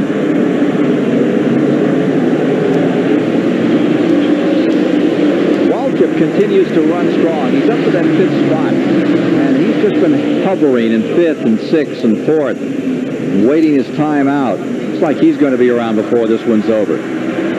3 laps or 2 laps away this time by from 150. All right. Here you see the 17 car working on the 4. That's Walchip closing in another time on Ernie Irvin. Gant in the 33. Third, fourth, fifth, 33. That's Gant, followed by Ernie Irvin and Darrell Walchip. I tell you what, Ken, I'm just looking over the whole facility, how it's lit up. We were questionable what these lights would do at this racetrack. It's unbelievable how lit up it is. It's almost better than daytime. We've got a guy on our side that ran a lot, played a lot under the lights. Let's go down to Kenny Stabler and see what he's got about it. Well, we made a lot about the lights since we're here tonight. I'm here with a representative of Musco Lighting, and an interesting point. Their very first job in 1982 was to light the Notre Dame and Michigan game in South Bend, Indiana. This is Jerome of Musco Lighting. Jerome, how long does it take to bring this truck in here and produce lights? Once we get in and get everything set up, and by the time we get it aimed on the track, it's about a 2.5-hour process per unit. Now, how do you direct all the light? You can flood, you can do all of that stuff? Right. Some of the equipment we have here, once it's up in the air, everything is remote control from the ground, pan, tilt, spot, and flood. Right. I tell you what, guys, if you take a look at this thing from a big shot, this is a huge situation worth about $500,000. This truck, as it sits, about $500,000. Guys? It's doing a heck of a job. Yeah, Ken, and he also said that thing was remote. They could turn it. Last night during the Busch race, there was a little bit of complaint about turn 4 in the driver's aisles, and they twisted it around a little bit, and we're not hearing that tonight. Davey Allison was one of those that was having trouble with the lighting last night. He's certainly not having any trouble at this moment as he continues out in front. The 1988 winner of the Miller 400, and he took it from the pole. Remember, that was the race that his dad started and he finished. His father gave the command to fire the engines from the hospital over in Alabama, and Davey came out here and put it on him. There you see Harry Gantz, number 33, running just in front of Ernie Irvin in the 4th position, and there's Waltrip in the 17 running in 5th, and just behind them, Ricky Rudd is 6th. Ken, just as we've seen all year long, track positioning is so critical coming out of the pits. There was Kwiatkowski leading the race. He lost a little bit of ground on the first caution. He lost a little bit more. He's marred back there in the pack with a fast race car. And Davey got out front with that pit stop, and he's driving away a little bit right now. Rusty's really running his car hard right now to run Davey down. He seems to be the only guy that's got a chance of reeling Davey in right now. Do you wish this thing was a 500-lap race? If you were a campaigner, would you rather have it 400 laps or would you rather have it 500 laps? It depends. If you're leading at 399, 400 looks pretty darn good. If you need a little bit more time, you wish there were 600 laps. So the guy out in front is always just as happy if it's over right now. Right now, it's 155 laps deep into the 400-lap route in the Miller 400 here at Richmond. Davey's race.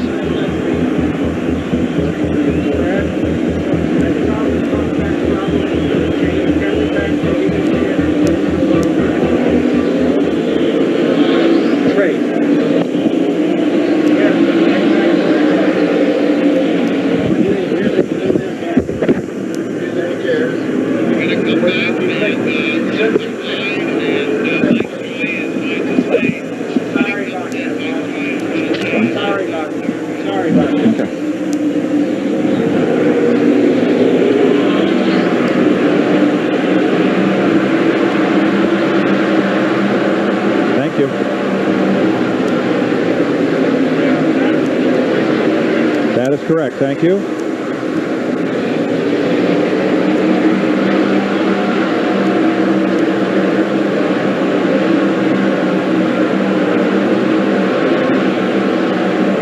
I'm having a cheese curl break at the time.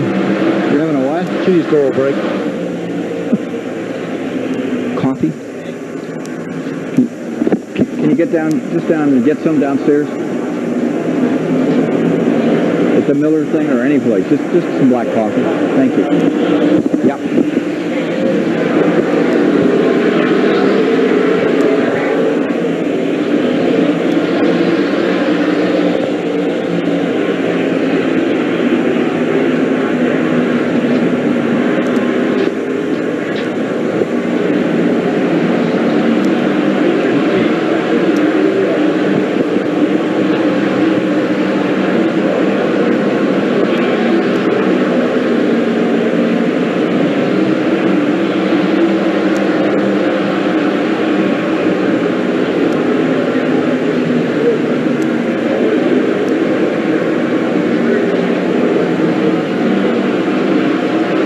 161 laps complete at Richmond. Davey Allison leading. Rusty Wallace, Harry Gant, Ernie Irvin, and Darrell Walter.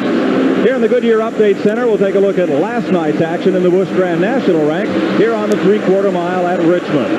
The Autolite Platinum 200, the 26th of 31 races on the series, and the 2-point leaders started up front, Bobby Labonte and Kenny Wallace.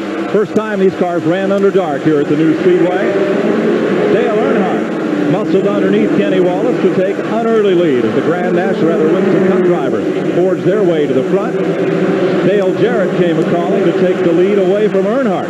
Jarrett, who's won an impressive 25% of his Busch races this season. Most serious of the multiple cautions for David Green, the rookie point leader, who found his way up into the Turn 3 wall. That occasioned the first of 2 red flags late in last night's race. In the run to the flag, Harry Gant had worked his way up front. Busch Series regular Robert Presley there gave him a tough time in car 59. And here's the last lap from the high shot. What do you watch, the race for the lead or that battle for second? Dale Jarrett sneaks underneath the yellow car of Mike Waltrip. Presley gets right up to Gant's bumper out of turn number 2. Jarrett finds the running room as they head for turn number 3 and race toward the checkered flag. Up front, Gant barely holds off Presley, while Dale Jarrett appeared to nip Mike Waltrip at the line for third. Morgan Shepherd had rear-end problems, but still scrambled on to a 5th-place finish. Darrell Waltrip was 6th, Earnhardt 7th, Joe Nemechek, Ward Burton, and Ernie Irvin. How did the point leaders and the rest of the Busch regulars fare? We'll fill you in on our next Goodyear Racing Update. Ken? Thank you, Mike. That was a great race last night. Look at this now. This is Schrader battling with Bill Elliott. They're back there in 9th position. Just up in front of them is Kyle Petty. And this war has been going on for the last 3 or 4 laps. It's back in 8th, 9th, 10th spot. But for the moment, galvanizing this 65,000 fan congregation at Richmond International Raceway. Schrader's Chevy, that Rick Hendrick car, looking grand, and he had trouble in the outset of the race. He's come roaring back into it, and he's tangling with Bill Elliott right here. That's a good one. Well, I tell you, Elliott and their team is really, the last half of the season, they've got their car running a lot better. I was talking to Bill in the garage. I said, how's your car? He just threw his hands up. He says, you know, one week we're good, one week we're off. And they're really getting the car a lot more consistent here later in the season. There you see those 2 cars that are battling in the 8th position. It's the 25 and the 9. And Alan Kulwicki is just back behind them. Stays in this fight. Remember, he was up in front for some time, and he could be back before it's over. And Sterling Marlin in the Junior Johnson car number 22 is right behind Alan Kulwicki at this point. That's the best that Junior's cars are doing tonight. In fact, Marlin and Bodine are running in 12th and 13th for Junior at this moment. Yeah, Junior, they've really put out an effort on the motor program, trying to get the power in there, picked it up quite a bit. Their cars, both of them are pretty strong. I'm ready. Oh, Morgan Shepherd's car is a little bit lighter right now. This is a part of his back bumper that flew into the front of Ken Schrader's number 25. The mechanics had to take it out at this last pit stop, and you can see what they've written on it. A little sideline story from the pit. Nice that they said thanks. I couldn't exactly tell what it said, but I know what Schrader thought when he saw it coming. Look at the number 42 of Kyle Petty being challenged by Schrader in the 25. The 42 car in 8th. Schrader trying to take it away. Backstretch, this is lap 172.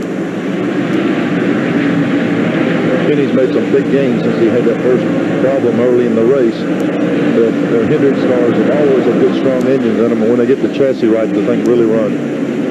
Up to 8. Goes Schrader in the 25. Bill Elliott's right there.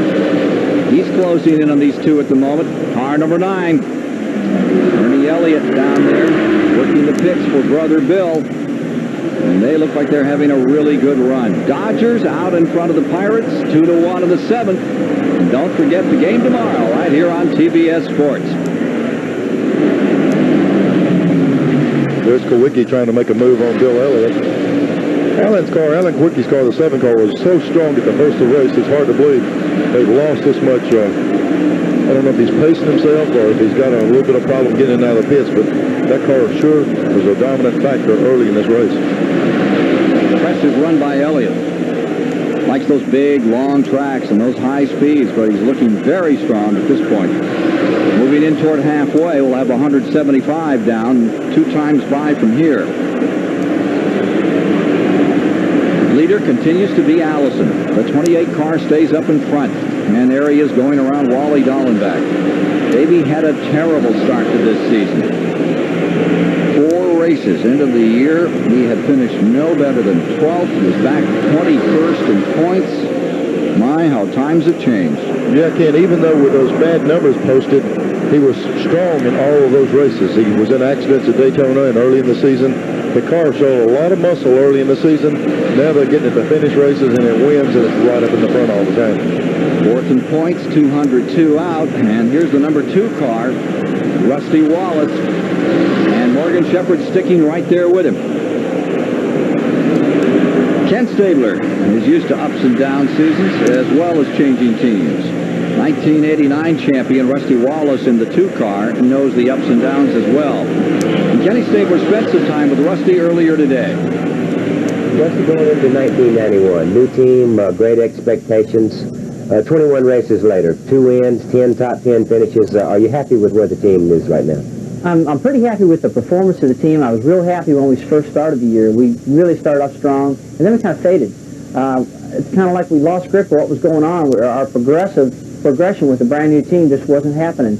And so we made a lot of changes, and we sat back and made some changes that people didn't think we'd make, and we thought real hard about what we'd done, rearranged some personnel, and we came back to win again right off the bat after we did that at Pocono. Then a 3rd place at Michigan, then a 4th at Watkins Glen, and they were really going well. Then on the front roll at Bristol, and leading the race, we lost the tire after a rental piece of debris. And then we go to Darlington, and everything's going good there. Now we're at Richmond, and we're on the front row. So I'm real happy with the performance of the team. I'm not happy at all that we're way down in the points, but that's, what do you say? I call it building a new team blues. I don't know what it was, but it's getting better. Listening to your interview last night after qualifying, you said you really worked hard to sit on the pole. As a result, you're sitting there because of the sponsors or just the motivation for the team? The sponsorship didn't have anything to do with it. I tell you that, there's no doubt about it. This is the same car I ran at Darlington. After Darlington, I knew I was going to run it here. I wasn't real happy with some things. I asked the guys in the team to do some geometry changes for me. They did that. It helped a lot. We got some new brakes. We got one of the strongest motors we ever had. And we came into this race thinking that we could really run well. I usually don't qualify well. I did last night. But I've always run well at Richmond. I won all the races there was here in 1989. I've had numerous 2nd and 3rd place finishes. I think out of all the races I've run so far at this racetrack, I'm a 3rd place average out of all of them. So I don't know why the track suits me so well, but I just enjoy it. And I did come here kind of possessing it and win this thing. Rusty Wallace making a good run right now. Started on the pole, currently in 2nd position, only to Davey Allison, who stays up in front. There's Davey drawing away from the field, and for the moment, he's got him covered out here. The guy that won a couple of years back looks like he could do it again. Let's go to Chris Economack. I'm standing here with an avid fan of the race. This is Joe Gibbs, the Washington Redskins coach. He's going to have a team next year. You enjoying your evening, Joe? I'm enjoying the night, yeah. Will you enjoy it as a car owner next year? Yeah, I enjoy it as a spectator. I'm going to love being in it, but it's exciting. What are you learning by watching? Just enjoying it. Just as a fan, but next year, a car owner on the circuit. Back to you, Ken. Yeah, that's going to be a team to watch, for sure. Jimmy Maycar coming with it, Dale Jarrett, and I guess they're really ready to spend the dollars. They've got NFL properties involved. Could be a very interesting year next year with that outfit running.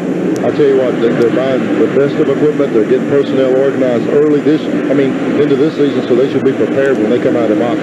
Gibbs is an organizer. Battle for seconds beginning to develop here. Here's Ernie Irvin closing in with Harry Gant to run with car number 2, Rusty Wallace in that second position. This at lap 185. Irvin at number 4 on the high side. Battle for second. Rusty Wallace there for the moment. And about to lose it.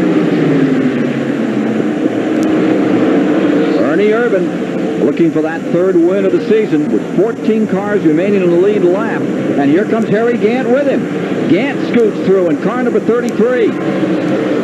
They're beginning to change that leaderboard dramatically as Wallace fades back to Ernie Irvin and Harry Gant on the charge. Leader continues to be Davey Allison as we move toward halfway here tonight in the Miller 400 at Richmond International Raceway. From Lake Speed's vantage, this is what this track looks like at Richmond under the lights.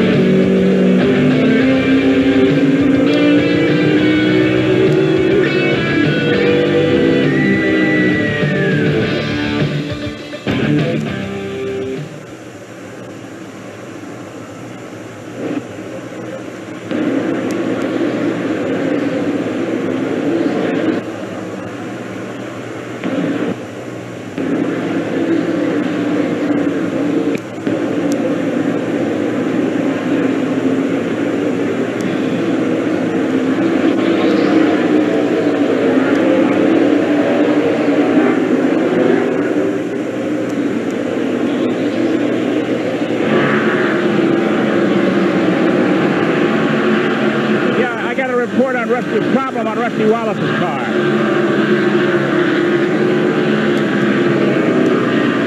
Thank you.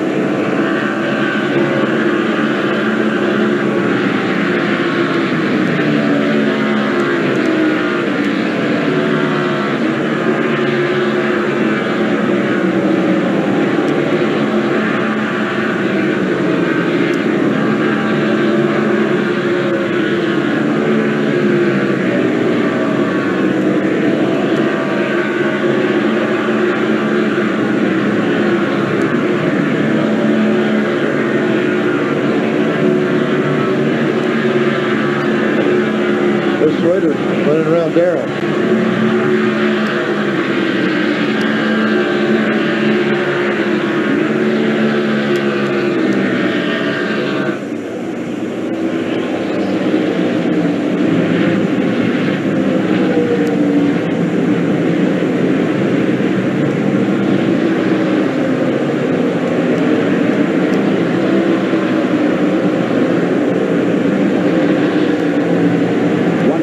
Laps are down. Davey Allison has won 11 Winston Cup races, but only 2 on tracks of less than a mile. And tonight he is really running strong. Trying to pull away from Ernie Irvin, running in second spot. Harry Gant running third in the 33. And the number 2 of Rusty Wallace. And coming up to 5th now is Ken Schrader. Schrader in the 25. There you see him, top of the frame. He has moved out of turn 4. He's moved around Darrell Waltrip. Waltrip has fallen back to 6. Earnhardt is in 7th. Kyle Petty stays in 8th. Bill Elliott is 9th. Kowicki is in 10th. And Ricky Rudd finds himself in 11th with Sterling Marlin 12th. Michael Waltrip 13th. Jeff Bodine 14th. 14 cars remaining in the lead lap, 6 laps to halfway. Yeah, Kenny Schrader, the 25 car, has probably made the biggest gain since this restart several laps ago. He's really worked his way up through traffic. I'm not so sure some of these guys are falling back as Kenny has really turned the pace up, and he's driving around them and moving to the front. I'm in Rusty Wallace's pit, and crew chief Eddie Dickerson tells me Wallace has got a problem with his front wheel. He's mixed it up with Dale Earnhardt in the toe-in engine is out. Wallace's front wheels are pointing together rather than pointing straight ahead. It's something that they can't do very much about. They'll try to fix it on the next planned pit stop. Back to you, Ken. Chris, we made that observation earlier. We saw the lick on the right front of the car where he hung up with Dale, and it knocked. We were speculating he might have knocked the toe end out. What happens, this is the longest run we've had on a set of tires. It doesn't bother until it starts wearing the tires. They have excessive wear, and he's paying the price the longer he runs out. And it's something that can't be corrected very quickly. Well, there you see that number 2 car as it trucks around Teddy Musgrave, and from the viewpoint of the Trop Arctic, car number 66, Lake Speed, gives you an idea. Watch this car and see how it tracks. The car right in front of him is Rusty Wallace. What you get into a lot of time, Ken, where it gives you a problem is getting down in the corner. When the toe end's out a little bit, the car gets wiggly getting in, and you got to chase it around. Then up off the corner to wiggle a little bit. And that little bit of hesitation or that little bit of chasing the car to get it where you want it to go costs you valuable time each lap. There's some of that wiggle we're seeing down there. He's running the car a lot lower than some of the folks, and he might be having to have that extra room to work him off the corner. Using up a lot of racetrack. So, here's Kyle Petty's number 42, 8th position, and Bill Elliott's there knocking on the door in 9th. Great to see Kyle back and run this well, isn't it? And that run at Darlington was superb. Yeah, everybody was wondering how Kyle felt. I guess he showed him. He had a good finish. He's not just going to get in there and go through the motions of being back in the race car. He's in a position where he can win races. Almost no limp either. I saw him out here today. He looked in pretty good shape after the abuse he took down at Talladega. Well, we slipped around beside the truck. We compared limps and compared scars, and he does pretty good when he wants to. He said, if I don't want to, I don't limp. So he's careful where he does it. Neil, he told me this morning he didn't feel quite as good physically going into this race as he did Darlington. Of course, he had 6 months to rest up for Darlington, but they have a therapist and a trainer and medical personnel attending that team, and they work with him doing stretching exercises and mobility exercises with him for about half an hour just before he gets in the race car to give him maximum flexibility. He was looking forward to this race, but not as much as he was last week. Mike Joy, I also went over to his truck, and they have someone that gets a certain type of food for Kyle, and the best thing I could tell you was eating was styrofoam. I had to buy it up to see what it's like. I think they use it to put it between boats and docks. I'm not sure it's food, but he's on a real strict diet, and I couldn't live off of it myself. If it isn't catfish, you're not interested. No, I got to have something with a lot of calories in it to keep me going. Davey Allison stays up in first, and we have broached the halfway mark. We're at 2:02 now. We're past it.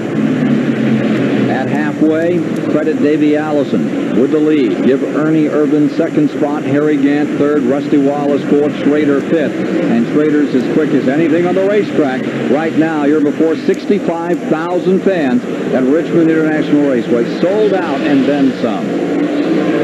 I talked to Schrader in the garage just before we came up here in the booth, and I said, how are you for tonight? And he said, you know, we're pretty decent.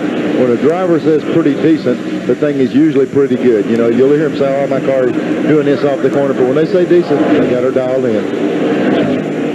You just saw Schrader shooting through there as he zeroes in now on Rusty Wallace, trying to close on that Pontiac. And here's the Chevrolet out of the Hendrick stable. This kid out of St. Louis, Missouri, who does it so well. Sprint cars, 21 wins in midgets, even the dirt championship cars. He had a couple of victories. 4 Sprint USAC wins. He really gets around anything he tries to handle. If it's got wheels, Schrader climbing that thing and run. And he said earlier he was going to cut back some of his outside racing, and when he cuts back, that means about 50 a year instead of about 100. You know what? It's over 80, Neil. I mean, it's still way up there. He just cut out those open wheel races. Well, there's a bunch of new cars on the racetrack tonight. One of them is not being driven by Kenny Schrader. He's got one of the oldest cars. That number 25, believe it or not, is the car Tim Richmond won Riverside in. Oh, God. There's a memory for you. A little one owner just driven downhill all day long. Let's go to Mike Joy. Ken, here's our Goodyear mid-race report. 6 lead changes among 5 drivers. The average speed slowed by a few cautions, 100.7 miles per hour. 6 of those for 22 laps, and only 3 cars out of the race. The attrition has been very light. Those were Larry Pearson, who went out early. Jimmy Means coasted into the garage area, and Chad Little spun. Rusty Wallace took off and led the first 57 laps. Richard Petty led a lap under caution. Then Earnhardt. Alan Kulwicki got out in front for 9 laps. Ernie Irvin led for over 50 circuits. And Davey Allison has been out in front now for about the last 70 laps or so, taking us through the midway point. Davey Allison continues to lead over Ernie Irvin and Harry Gant. Rusty Wallace running in 4th. Kenny Schrader is 5th. Darrell Waltrip and Dale Earnhardt. We'll be right back.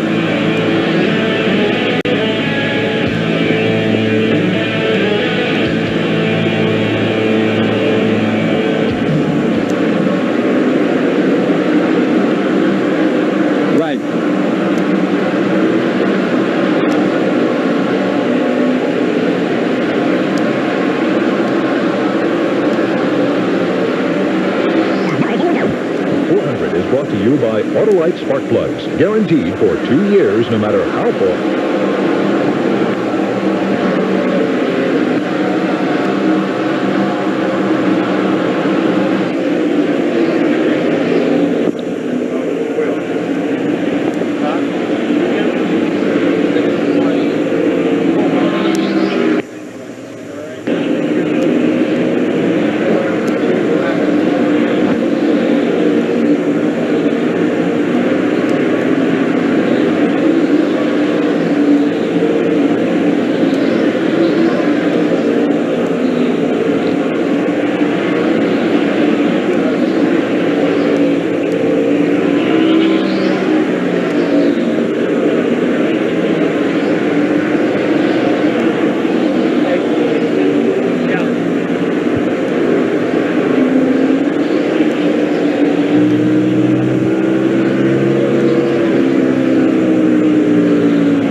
Leading by 6 seconds, Mike.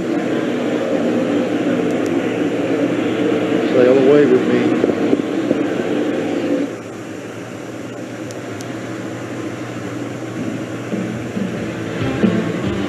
The Miller Genuine Draft 400 is brought to you by Autolite Spark Plugs, guaranteed for 2 years, no matter how far you go. And by Lipton Iced Tea, in cans and bottles. Sometimes you feel like a softer soft drink. With you once again, watching the 1988 winner of this event, Davey Allison in the Javelin Ford, pouring it on, leading now by some 6 seconds, averaging some 116 miles an hour per lap. The average for the race is only 100 miles an hour. The record was established a year ago by Dale Earnhardt at 105.397. 5 cautions have told the story there.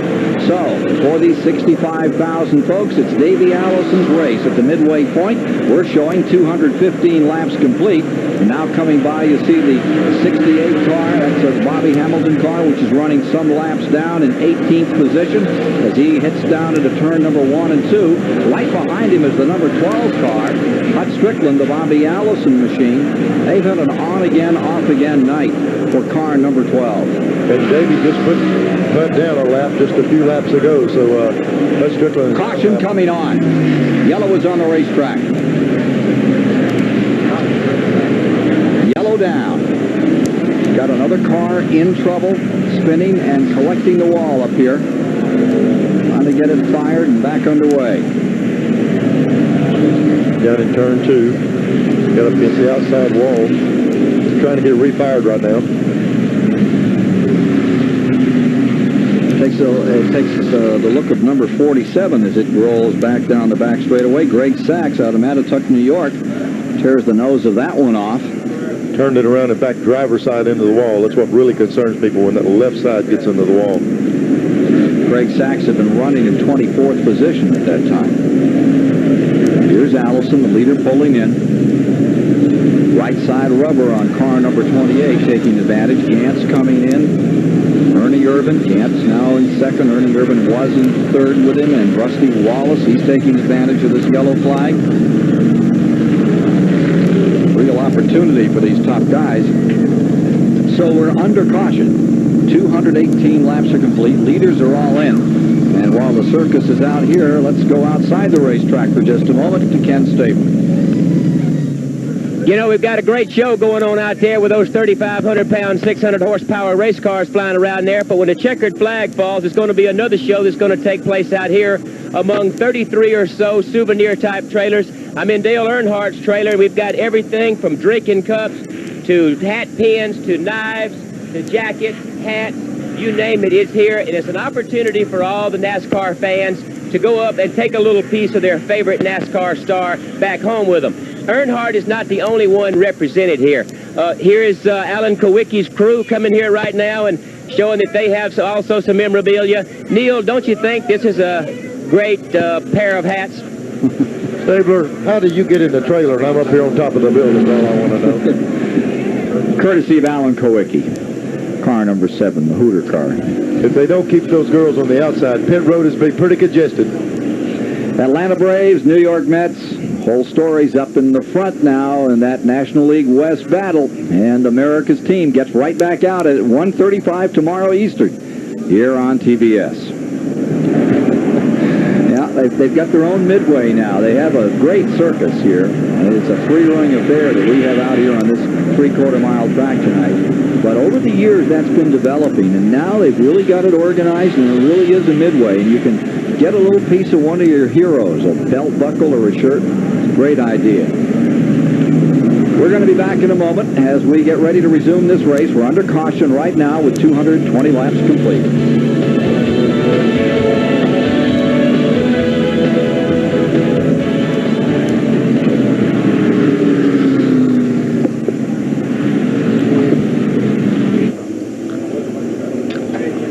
Stabler, those look like 7.5 Ds to me. Somebody got it for me? Has anybody got a lead? John? John? You got the lead to the Air Force. Lead to the Air Force.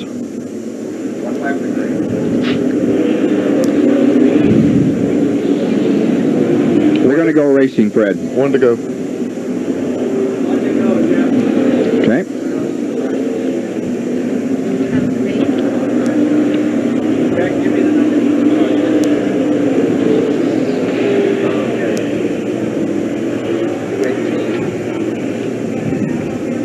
How much time, Fred? How did Davey come out so far back on this restart? Got lost in the pits. Yeah. How soon?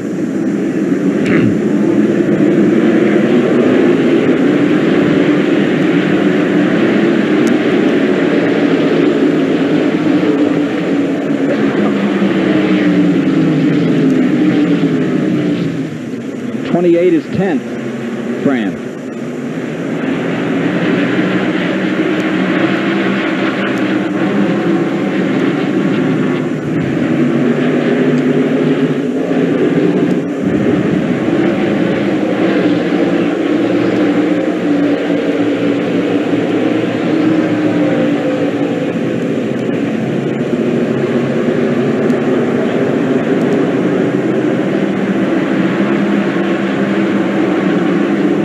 Had been run under green, 3 about to be completed, and as they came down to the start, Gant was in first, Wallace second, Earnhardt third, Kyle Petty fourth, Ernie Irvin fifth, Walton was next in sixth, followed by Schrader, then Rudd, then Elliott, Davey Allison.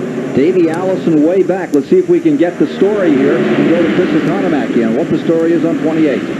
Davey Allison came into the pits first, and he came out of the pits 10th. The reason being that a lug nut got stuck in the socket of the impact wrench and caused the stop to run twice as long as it should have. He'd have to make it up now. There's the story on number 28, Davey Allison, as you see him trying to make up some time as Harry Gant in the 33 has the chance to get up and do some running for a moment. Right in front of him is Hut Strickland. And Jimmy Spencer's car, number 98, is there, too. Understand that that Travis Carter, number 98, looking for a sponsor again. Tough news on that one. Back to 11th spot is car number 28, Davey Allison. Looks like there's a 30 car right here, Walton on the outside of the 11. And they said something's dragging on Michael's car. We'll see if we can see it from the camera shot here. They're having complaints from on track that there's something dragging. If they don't get it corrected, they'll black flag and bring him in. We can't see it from here right now. Pinto Pontiac, number 30, running well back present time. 13th position. Ken, down in turn 2, Kyle Petty got right up against the wall. He's got the car going again, but he certainly had it up against the fence. Meanwhile, car number 2, it is Rusty Wallace skedaddling and getting by and picking up 3-car length. Oh, we've got trouble down in turn number 2. Jimmy Spencer getting turned sideways right in front of Wallace. And as they get gathered up, Morgan Shepherd dives down on the bottom. A wild moment as somebody tagged the 98, got him sideways, and he almost took the leader, number 2, to the wall. That's a case of the 12 car and the 98 being a lap down, trying to stay in front. The 15 up there, he's down laps. And they were trying to maintain that position in front of Rusty, and they got together and almost took the leader out. So the new leader is number 2, Rusty Wallace, the man who sat on the pole, won this race in '89. It's a real war. Car running slowly down out of the corner, and that's Greg Saxon, the 47. We had a report earlier about Rusty the tow-hound being out on the car. He was so strong early, and all of a sudden the car's back. But I think what we're going to see on fresh tires, the toe end's not going to be as big a problem as when he wears them on down. Ernie Irvin has taken over in the number 4 car with those lap cars out there. Now Shepherd fades high. You see the 33 car, the green and white car of Gant, is fallen back into 3rd. Waltrip is 4th. Earnhardt is 5th. Schrader 6th. Kowicki 7th. Davey Allison up to 8th. And in 9th is Ricky Rudd. Look again at what happened over here in turn 2. This was the lap cars. Here's the 12 car on the inside, up under the 98. They're coming off the corner. They're trying to stay in front of the 2 car that's directly behind them. They get hung up coming off the corner. This is going down in. This is on the front straightaway leading down in there. They get together going in the corner, and it takes them all the way off 2 to get them straightened back out. And there's Rusty Wallace on the inside leading the race. Spencer did a heck of a job straightening that car back out after they got that side. We drove Rusty completely down below the yellow line on the flat surface off the racing surface. And everybody is on the binders a little here, and the 15 Morgan Shepherd moved right back into that hunt right there. So here's the situation for the moment. You have Wallace in the 2 car out in front. Urban is running 2nd. This at lap 233. Harry Gant staying in 3rd, but Gant is having rear view mirror full right now of the 17 Waltrip, and directly in front of it are a lot of lap cars. As you can see going down here, Hunt Strickland and the Jimmy Spencer car in the 98. Meanwhile, take a look here. Here's that 28 and the 25 leaning on each other a little for 6th spot. The number 3 is in 5th, Earnhardt. On the outside, Ken Schrader. He's been aggressive and strong all night. He's been really fun to watch. It's great to come out and focus on a car, to find one and bring him on up through the field. And Schrader has given these folks something to really take a look at. Here he is in tight traffic. The 28 down on the inside, getting through to 5th now. Makes the move. He's there, bottom of the racetrack working. Again, that's from 10th to 5th in just very few laps. The lug nut problem with the air wrench, he got way behind. He just showed a lot of strength driving under those cars and just take the lead. And they look at him pull away as soon as he gets out there. And Javelin Ford zeroing in now on the 4th place car, number 17 Waltrip, directly in front of him. As you ride with him down the backstretch at better than 125 miles an hour on this 3/4 mile track. Wallace stays 1st, Urban 2nd, Gant 3rd.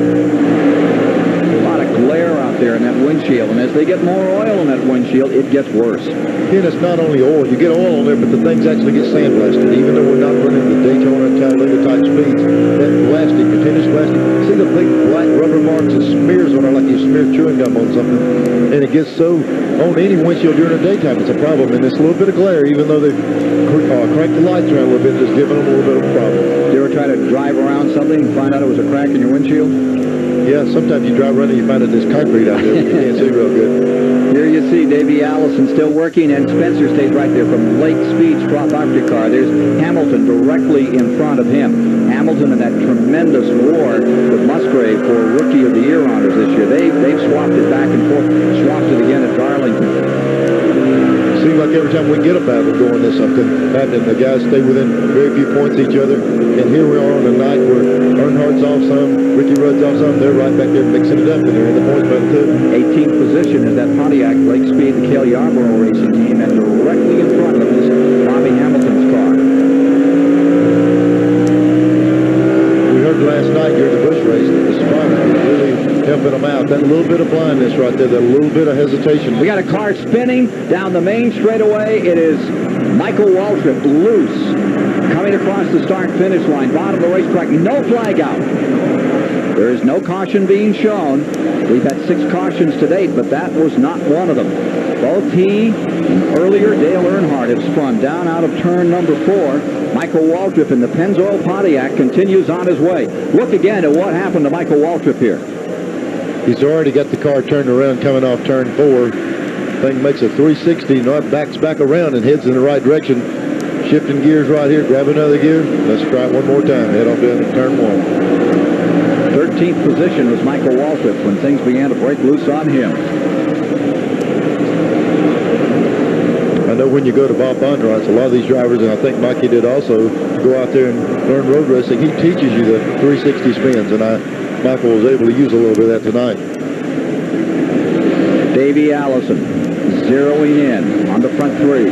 Wallace leading, Irvin second, Harry Gant third. 243 laps are complete. Ken, we were talking just a while ago that Davey was closing in on Darrell Waltrip. He drove by Darrell and put several car links on Darrell in just a couple of laps. So he is really flying up. His next one in line, if there's Gant, and he's eating him alive right now. 7 lead changes among 7 drivers thus far in this fracas. You see Morgan Shepherd's number 15. Laps down is car number 15, the Bud Moore car tonight. Not having a good run here. Being shown 14th.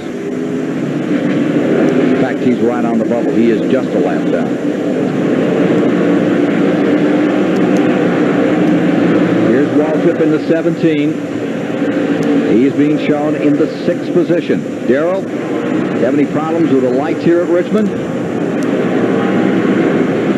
The lights are in your eyes coming out of turn 4. That's the biggest thing. It's got a real bright spot as you exit turn 4. There late in the race when I was racing Harry Gant, I couldn't see Harry coming out of the corner, and it wasn't because he was too far away from me either. Just got a blind spot there. Otherwise, track conditions didn't really do anything unexpected. The track stayed fairly comfortable, fairly tight, and we were able to run a little bit higher last night than I think we maybe could have had if it had been a daytime race. So a couple of little things, but not a lot.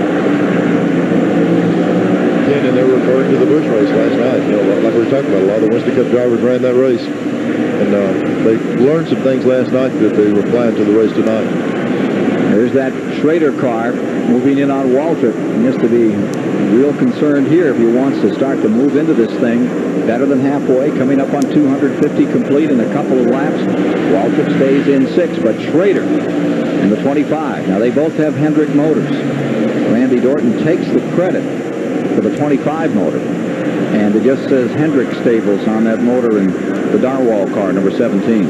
But every now and then I see Randy Dorton's head under the hood of Darrell's car. So Darrell made the deal when he put his team together to purchase all of his engines from Hendricks, and that's the engines that won races for him. So Hendricks is giving him real strong power plants. Closing in again, Schrader. Jimmy Spencer's 98, a lap car just barely in front of them. Spencer's running 17th on the field. There you see him, and then you see the Waltrip car in 6, Schrader in 7. Swap up in front. Give that 3rd spot to Davey Allison now in the 28 car. Gant falling to 4th in the 33. It continues to be the man who's set on the pole. There's a $120,000 bonus if Rusty Wallace can pull it off tonight.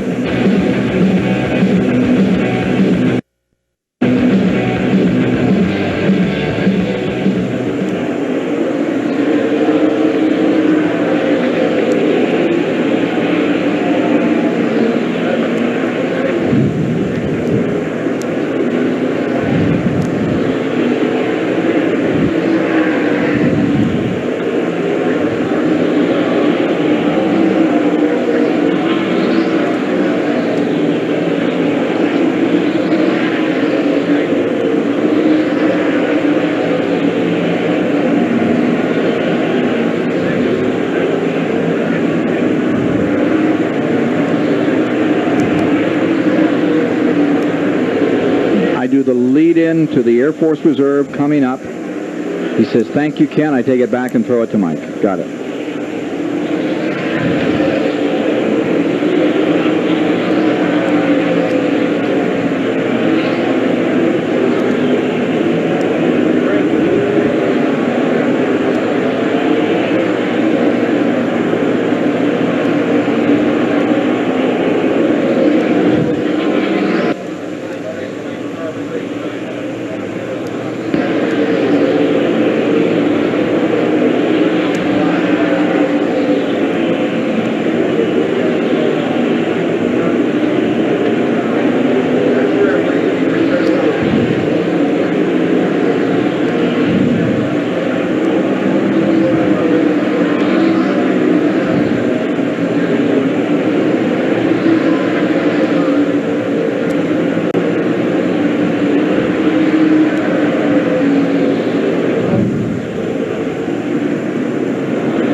This week, Ricky Rudd, currently 12th in the race, received the Commander's Performance Award, and here is Colonel Ron Hall to make that presentation. Go for it.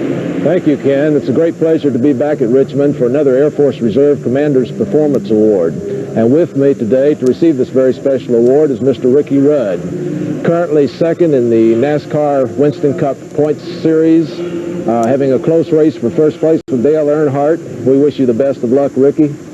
I know that finishing in the top 10 13 times already this year has pleased you very much. The Air Force recognizes this excellence. It recognizes the teamwork it takes to maintain this excellence, and we're very proud today to present you with the Air Force Reserve Commander's Performance Award. Congratulations. Thank you very much, Colonel. Just like to thank the Air Force for this award, and the Armed Forces, everything they've done, not only for me, but for this country this year with everything going on in the Middle East like it was this year. These guys in the Armed Forces, they're my real heroes, and it just makes me proud to be able to accept this award. Winner earlier this year at Darlington, still up here in the lead lap. Car number 5. He continues to fight his way through this field. There's Rick Wilson coming up to run with him. Wilson just off. Let's go down to Mike Joy, the STP Pit Center. Ken, the reason you see that car so brightly are those 9 light towers. Kenny Stabler showed us one earlier.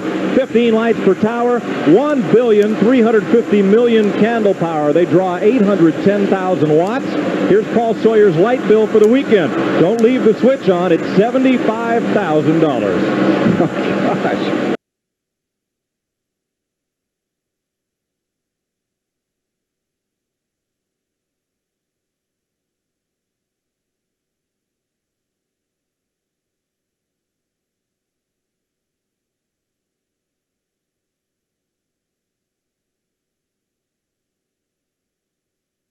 And my wife gets on to me for leaving the one in the garage on. But that's just keep burglars away, right? No, it's because we work on race cars all night. You saw the Rick Wilson car moving in on the number 5 car of Rudd. He's running, has been reported in the 15th position. Rick Wilson in that Snickers car. Richard Petty is back on pit road. We're at lap 261 of the 400 laps, 300-mile distance to be covered out here. And the Miller 400 at the Richmond International Raceway. If you're just joining us, it's a sellout. It has been for months. 65,000 strong here in the heart of the Confederacy and the heart of stock car racing country. As you watch car number 94 clamber up through. Haven't had a call on Terry Labonte much tonight. Here's Lake Speed's Trop Arctic car. Car number 66 having a good run at the present time. He's in 17th position at this moment. And just ducking by him on the outside comes Jimmy Spencer another time. Here we go, Ken, down in the corner. We're going to see what the lights. There's the glare. Well, that's Darrell Walton up here right up front, a little bit ahead of this. That's the glare they're talking about. Down through the straightaway here, there doesn't seem to be any problem at all. The area that they've really been talking about is up off turn 4. Right here, we're coming off 2. We don't have a problem. Down the back straightaway, the only problem is race cars everywhere, but no light problem. And right here, we're going down in 3. Watch the car come off 4 right here. Light in your face. Jimmy Spencer's just taken over in 17th, dropping Lake Speed to 18th as he came bustling up through there. Battle for 4th. Harry Gant in the 33, Alan Kowicki in the number 7. Just in front of Joe Ruckman in the 75. 254 complete. Wicky showed us a lot of strength early in the race. He's gradually worked his way back. He got back as far as 10th on some of the pit stops, and now he's worked his way right back up to 5th and working on the fourth place job here again, number 33. This is about how Gant ran last night when he won the Grand National race. When he was talking about how his old car just wouldn't run a lick. That's right. Just plugging along, and that's typical Gant. Just keep going. All of a sudden they get out the end of the race, and there he sits. But he's right in the middle of it now. Take a look at the season Harry Gant has had thus far. Harry Gant off to a bad start, then picked it right back up and right up into the top 5, and he's still very much in the hunt. And Alan Kowicki in the car 7, it's kind of leveled out for Alan of recent. Alan has been making a pretty good run, and this is 166 start. He's still in the points, but he's now back to 16th. And he's making a pretty good run right now. He really got a bunch of... Battle for second place here. Davey Allison in the 28, Ernie Irvin in the 4th, getting at it one more time. They've had their own thing going most of this race. And Davey just ran the 4 car down from quite a way back. We discussed earlier him start being in 10th on the restart. He's ran all these guys down. He just passed the 4 car. He's got one more guy in front of him, and that's Rusty Wallace. And Rusty's got quite a bit of distance on him. Yeah, he said, where is that guy that I keep saying has the big foot? Rusty Wallace out in front with a Pontiac for the moment. And remember, there's a $120,600 bonus for Rusty Wallace if he wins this thing tonight, because he set on the pole. That's that Unical bonus of $7,600 a race until somebody knocks it off. It rolls over and rolls over and rolls over, and these guys are ready to cash in. Pole position skins game, and the guy that can play it tonight is this man, Rusty Wallace.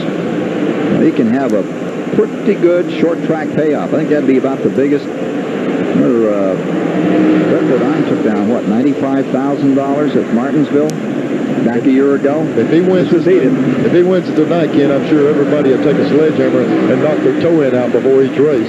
They haven't corrected the toe end. He's just adjusted to it very well. But that's that innate sense that those short track racers came out of that ASA series. They do a lot of hard running with Rex Robbins, and you can see it paying off out here tonight. You get him on a 3/4 mile track, and no matter what the condition of the race car is, he'll make it work. And that's part of the story of the changes on this crew. You change that crew to work for Wallace. You don't need much input. It's like an Allison situation. He knows what he wants for that race car. Whenever you get a driver that's got good seat-of-the-pants feel and can relay what needs to be done to the car, Rusty is probably calling a lot of these calls from inside the car, telling what he wants to do and what he doesn't want to do. Now take a look. Here's that number 11 car, and that's Jeff Bodine, who is running in the 16th position overall in the field, as we give you a perspective. And you can see that nose on that thing is crunched up a little on the Junior Johnson car. And Bodine is currently being shown 16th. Now there's your second place car. That's Davey Allison, and that gives you an idea of that interval between Wallace and Allison on this 3/4 mile oval as they decide this race. Looking a little further back, you have Ernie Irvin maintaining third in car number 4, the Chevrolet. Kodak car is very stout here as we get to 273 laps complete. Michael Waltrip has gone back on pit road. Further back in the field, there you see 15, Morgan Shepherd. He's in 13th position, and he's running one lap down at the present time, Neil. He's run real strong. He got down early in the race, and we've seen him all night long right up battling with the front cars. Here's Harry Gant running 4th overall with the Oldsmobile number 33. He's had a crack at the lead, and directly behind him is Alan Kowicki. That's a battle. Kowicki trying to take that spot away. He's being shown in 5th at this time. Call it lap 275. Taking a look behind Kowicki, and there you have Ted Musgrave, another one of those kids out of the Midwest. He's sideways a little there. Well, he had a handful. Car got away from him. I just noticed Earnhardt pulled to the inside. He's pulling down, riding on the inside of the racetrack. He's got some kind of a problem. Car number 3, Earnhardt, who had been shown in 12th position, tail end of the lead lap, and something is really amiss. We need to get to his pits and find out from Richard Childress and company what's the story there. Richard Petty in the car number 43, wheels up on the outside and moves around him. Richard's running 28th on the field at the present time. Petty around car number 3, and he is a back marker tonight. It looks like Dale might have lost a cylinder, because with him still riding on the inside like that, if it was a tire problem, they would probably jump in there and stick a set of tires on it. Evidently, he's got some kind of engine problem. Remember that Rudd, number 5, is in 11th position, but he's still running. And we just saw the 5 car fading a little bit while ago, and here, this car looks like Dale's car is getting slower and slower. When they start self-destructing, they eat themselves alive. If it's got a valve problem or something, it's going to get worse and worse. Well, that great story that the Earnhardt team has put together on this racetrack looks like it may be going south here. They've had such great success on this racetrack. Earnhardt has 15 consecutive top 10 finishes at Richmond International Raceway, and looks like it's going away right now. Let's go to Dick Berger. Richard Childress, what's wrong with the car? We lost the cylinder about 5 or 6 laps ago. It's been missed a little bit there. We just lost the cylinder. Is he safe in the car? They're talking about smoke. Is there any smoke in there? Is there a problem with that? No, we hadn't seen any smoke. Okay, just lost the cylinder. Earnhardt's not going to win this one tonight. Then when they redo these cars, when they build these motors, they fix them internally to where if you have a problem, it will try to save itself. They've got screens and all in it. Earnhardt going a lap down at Richmond. We're at lap 280 of 400 to be run.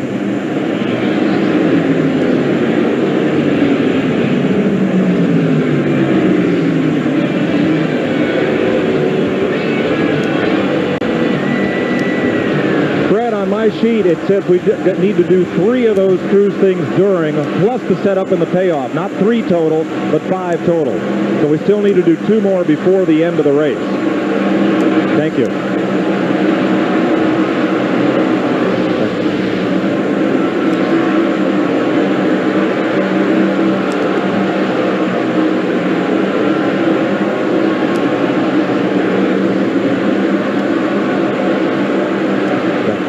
Got it.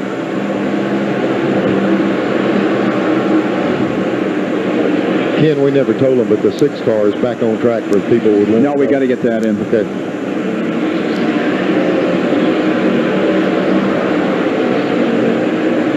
He's down about, what, 30 laps? He's down... Have been paid by the Goodyear Tire and Rubber Company, maker of Goodyear Eagles. The choice...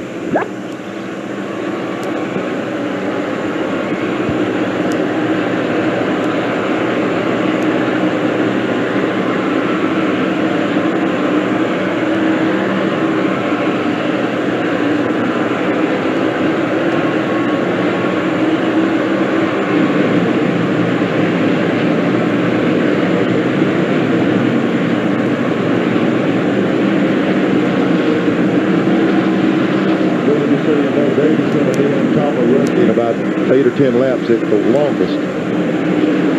He's all over it.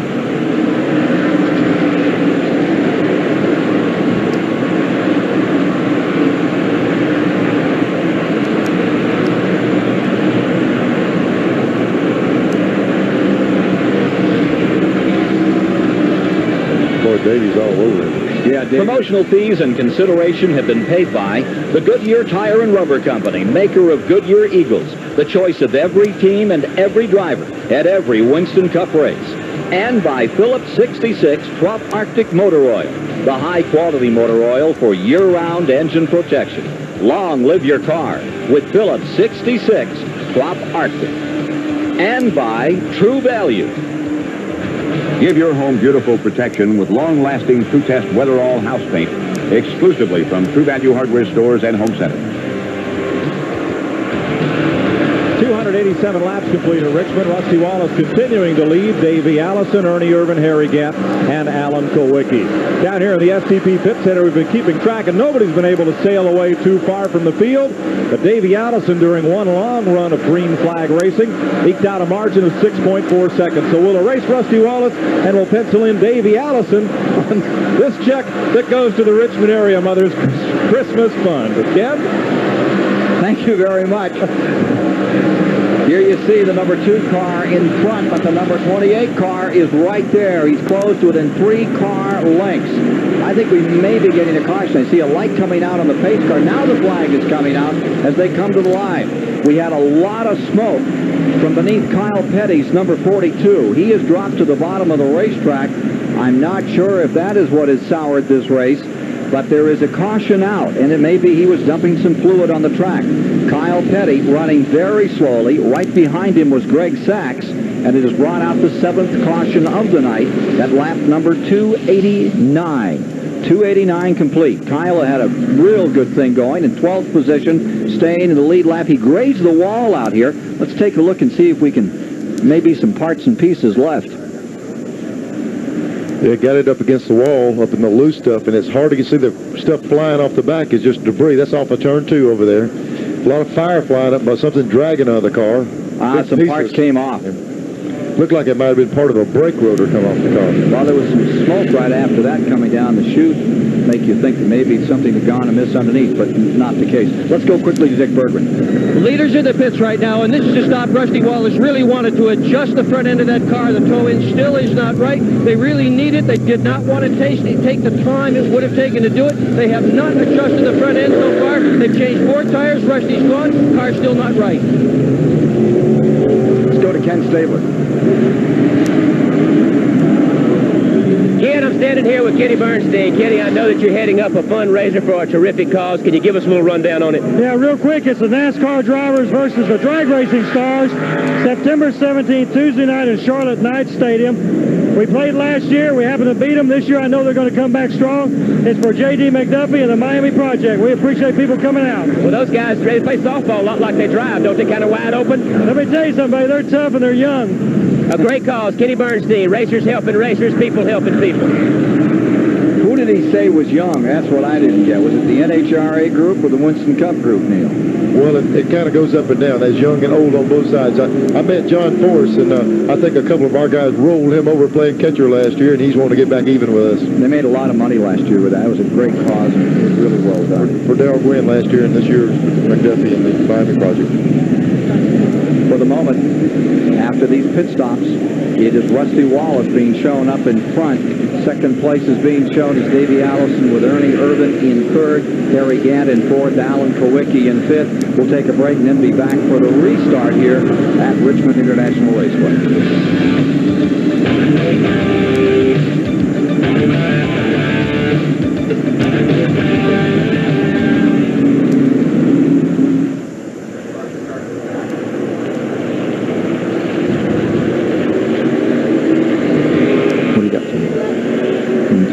Okay. Yep.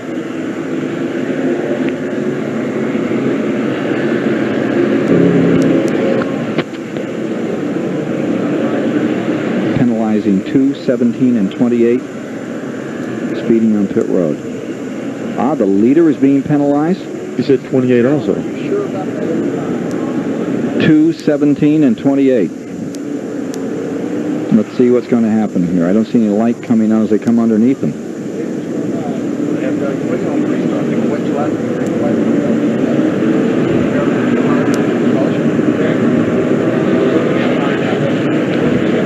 They will probably go to their pit crew and tell them to come in.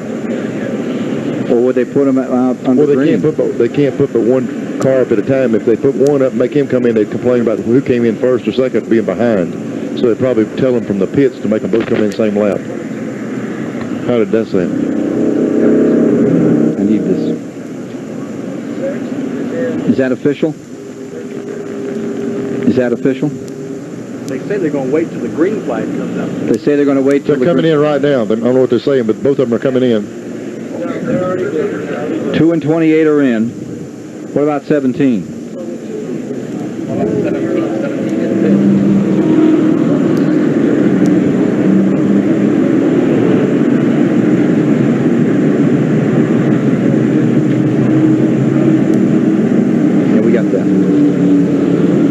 Now, can they make it the rest of the way? 294. Here's where we are. 294 in the book. Field is under caution. It's the 7th one of the night, picking up some debris of Kyle Petty's car. 3 cars came down pit road a little too quick. They were 28, Davey Allison, 17, Darrell Walton, and the number 2 car, the leader at that time, Rusty Wallace. Now, 2 of those cars have been brought in. The 17 is still out there. So that gives up that lead for Rusty Wallace. Let's see if Darrell's motoring down through. Ken, I think he came in the left prior to the... Prior to it? So we got them all in. He's still a pretty good shot here. Here come the lap cars down to the bottom as we get ready to go racing, with Ernie Urban in front, Harry Gant in second, Alan Kowicki in third, Schrader is fourth, Elliott is fifth. You still see that 17 up there in sixth. Yep. Now, another situation, Mark Martin is back out. He's running 47 laps down. They say he had a burned throttle cable, Neil. Burned throttle cable. Had to be replaced. The only thing that could be was getting on a header or something real warm up in that area. It's very seldom to see that happen. Throttle sensor got burned off, too. We've still got the telemetry for car 6. Camera got burned up. We're away and running. Ernie Urban down into turn number 1 with car 4 back in front. Second spot is Harry Gant, and third is Kowicki in the number 7. And there goes Kowicki down to the inside of the number 7. As they work that lap, car number 15, Morgan Shepherd directly in front of them, Alan Kowicki. They try to split him, and it's Kowicki getting second spot. Ken Schrader lying fourth in that collection. And there are some lap cars. Morgan, for one, still trying to get his lap back. He's fighting for it. He's running 11th, one lap down in the Bud Moore number 15 Ford. King Gant won here last night like we were talking about, and he's keeping himself in contention all night long, making a move on the lap car number 15, trying to go with Kowicki through the open. 51 years, 240 days or something. The oldest winning driver in Winston Cup, and doesn't he look grand? Gant to the inside. And the Denver, North Carolina campaigner out of turn number 2 and goes looking for Kowicki in the lead in the second spot, and Ernie Urban in the lead. Is there something about older guys doing good in sports in that age? Jimmy Connors the last week really performing well, and here's Gant coming off of Talladega, winning last night with a shot to win again tonight. Kyle Petty coming back on the track as they scoot around him over in turn 2. Kyle is back out once again after that brush with the wall. Urban now has a 2-3 car length advantage. 300 laps are complete. 300 down, 100 to go. Richmond International Raceway, a Saturday night special. Great shootout, and here's how the race has gone. Wallace getting out in front early. Richard Petty under a caution taking the lead. And Earnhardt dominating for some time. Alan Kowicki got a shot at it. Ernie Urban. Davey Allison came up and led for a bit. Then following that, Harry Gant got a crack at it, followed by Wallace. And now it's Ernie Urban's race to win. 301 are complete. From 294 to 391, it's been Urban in the number 4 car, and big story is Earnhardt having problem. Looks like his car swallowed a cylinder. Look at Davey Allison down there, and Jimmy Spencer shooting right along the outside. There's Dave Marcus's 71 right in the midst of that. He's running 21st in car number 71. The hard thing to do right now, Ken, is Davey got a car that came from way back in the pack, got right up there in contention for the lead, penalized. He's probably a little bit hot right now. He's going to have to just really use some caution getting to the front. He's still got a chance to win this race. Front 3 collected in turn 1. Urban, Kowicki, Gant. And here comes Alan Kowicki to the inside, going for turn 3. Nudges it down to the bottom of the racetrack. Nestles that number 7 right down in that low groove. The 4 car's shown a lot of strength on the outside of the racetrack, but Kowicki's got preferred position right now. 4 car looked strong out of 2 earlier in this race. Remember, he'd always come out of 2 and have that little hop. Jump that thing back in front of that Ford.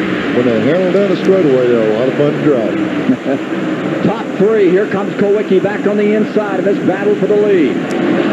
305 laps complete. It's a tremendous dice for first place. That's poor old Harry Gant just trying to bide this time right there all over the 2 of them. Alan Kowicki, what do you think the key to victory is here at Richmond tonight? I think handling's the key. I think you've got to be smooth and consistent and be there at the end. We've had a fast car here a lot of times. We won the pole a couple times, led a lot, but I haven't won here. Kept me handling well with everything intact at the end of the race. This is the same car in which he won Bristol, this car number 7. And Neil, that is a strong racer. It is, Ken. There's really no comparison between the two racetracks, but a lot of time you'll get a race car that'll work anywhere it goes. I'm sure he brought it here because it's one of his favorites. That battle for the lead has him standing up here all around this Richmond International Raceway as Kowicki leads. Ernie Irvin, number 4 out of 2. Sometimes they drive better with 8 wheels on them. Here's Ernie Irvin again down that back straightaway. He seems to have the advantage, and Harry Gant stays right there. 3-car dice for the lead. Watching all of this, Schrader back and forth.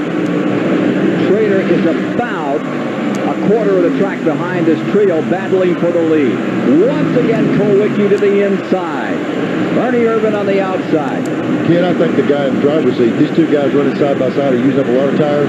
I'm not so sure if Gant, whenever they sort this out, won't be able to jump around the two of them. They're really working their cars hard side by side. Alan Kowicki looking for that 4th career win. Stays right on the bottom of the racetrack as you watch it live here on TBS. Outside, don't forget, Dodgers coming up tomorrow. I'm worried about these guys dodging each other right That's here. right. You got to be a Dodger out here right now. You're going to be in big trouble. Ken, they're running so close, they remind me of one of my favorite Saturday night short track public address lines. They're so close you couldn't slip a shadow between them. I think Chris Economaki said that 50 years ago, Mike. How are we supposed to remember that? Here's that 7 car getting covered for the moment, and here comes Gant, just like you said.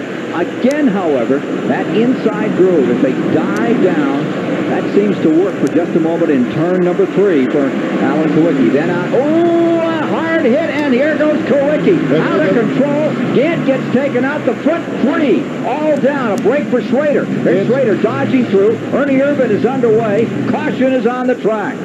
How about that? Oh, my heart. The front 3 getting collected in turn number 1. Gant kept going out of that deal. He was one that kept moving. I don't know if he's hurt or not. You can almost see it coming. You know, they're running so hard, so close together. And again, how fast do you dive into turn number 1? About 130 miles an hour. Take a look again at what has just happened at lap 311. This is nothing uncommon. We've seen this lap after lap after lap. They're trying to maintain this as low a position as they possibly can. The right front of Kowicki's car got in the right rear. He tried to turn the car left, backed it around. Morgan Shepherd trying to get a lap back, nails the 33 car Gant. Gant spins out of this, shifts gears, and actually keeps going. And there goes Schrader right down among them. Take another look from another angle.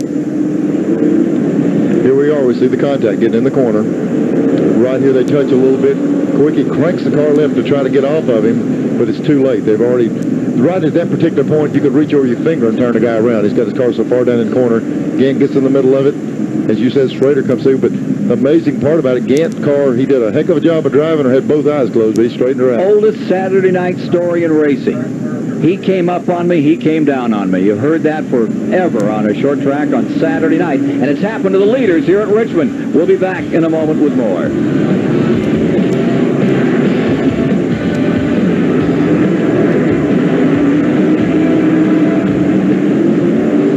How did Davey be there by him out of that group? I need to talk to Squire. Yes. You hear me, Ken? Yes, Chris. Now, on that replay, you could see it was Irvin coming down on Kowicki. Now, this is that stuff that Ernie was accused of earlier this season. This may bring up that whole issue all over again. If you watch that replay, the last one, you can see that it was not Kowicki that ran into Irvin, but Irvin who came down on Kowicki is the way I saw it. How'd you see it, Neil? Well, it looked like they both wanted the same piece of real estate. It's hard to tell. Well, I know that, but... It was a combination. I think he was shoving him up and Irvin coming down.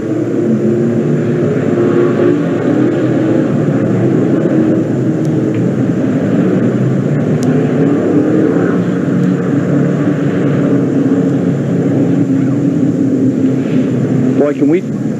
Okay.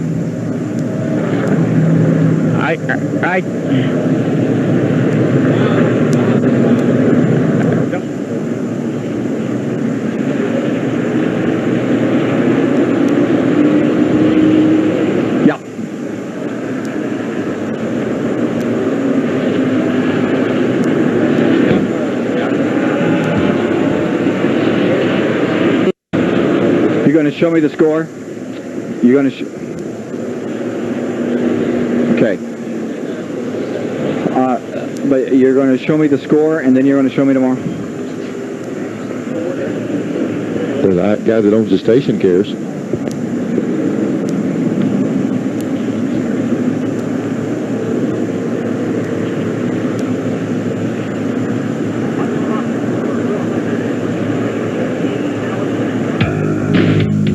Autolite presents the race within a race. The rivalry between Ford and Chevrolet has spanned the entire motorsports world for years. Been a part of NASCAR's appeal. Bragging rights, it's the best manufacturer in Winston Cup racing. Past and present NASCAR teams have grown out of this long-standing rivalry. There was Holman Moody in the old days, and then there was the Wood brothers, still very much there, and Bud Moore. For Chevrolet, there was Junior Johnson, and currently, Richard Childress, and a guy like Rick Hendrick. Certain drivers have been synonymous with manufacturers. Like in the old days, the Golden Boy, Freddie Lorenzen for Ford, and a guy like Parnelli Jones out there at Riverside, and David Pearson, the Silver Fox. Ned Jarrett drove for Chevy and for Ford. Chevy drivers included Darrell Waltrip and Rex White. Chevrolet and Ford have fought for NASCAR's Manufacturers Championship for 42 years. Chevy's won the title 20 times, the Ford's 9. Last year, for the first time in NASCAR's history, the manufacturer's title ended in a tiebreaker based on total number of victories. Chevy's 13 wins to Ford's 11 gave them an unprecedented 8 consecutive manufacturer's title. Last year's title race was magnified by the Drivers' Championship between Chevy's Dale Earnhardt and Ford's Mark Martin. That extraordinary duel went right down to the season's last race, Earnhardt winning the championship by 26 points. This year's manufacturer's rivalry no different from the past. After 21 events, Chevy's gained 148 points to Ford's 126 with 8 races to go. And with 319 laps down out of 400, Davey Allison, after that shakeout and pit stops, came out in first place. Schrader's in second, Gant's in third. They've run a couple under green. Ricky Rudd's in fourth, Bill Elliott fifth. Rusty Wallace is back in sixth. Ernie Irvin is in seventh, Sterling Marlin eighth, Alan Kowicki ninth, and Waltrip is in 10th. Those are the front 10. Davey Allison came on pit road and got out there nicely, thank you, and for the moment has himself the advantage. That wild altercation bringing out the Austin flag is the 8th of the day involving those 3 cars. Pirates, they lost tonight. The Dodgers winning 5-1, and that means what? Atlanta's a half game back in that National League West. Ought to be an interesting day tomorrow here on the Superstation. Atlanta Braves, New York Mets, 1:35 Eastern tomorrow. You betting on America's team? Yes, sir. Back here tonight, America's racer, Davey Allison, for the moment, has got that Ford charging. He's out in front. Meanwhile, take a look at this. Ricky Rudd down on the inside with Ken Schrader on the outside in the 25 to third. There's Harry Gant. He's mixing it up. He had been up to second by his lonesome.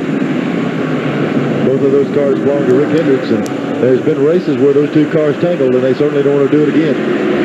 It's still Davey Allison for the lead, Gant in second, and then this war taking place. And we got a car in the wall. It looks like Rick Wilson has collected turn 4.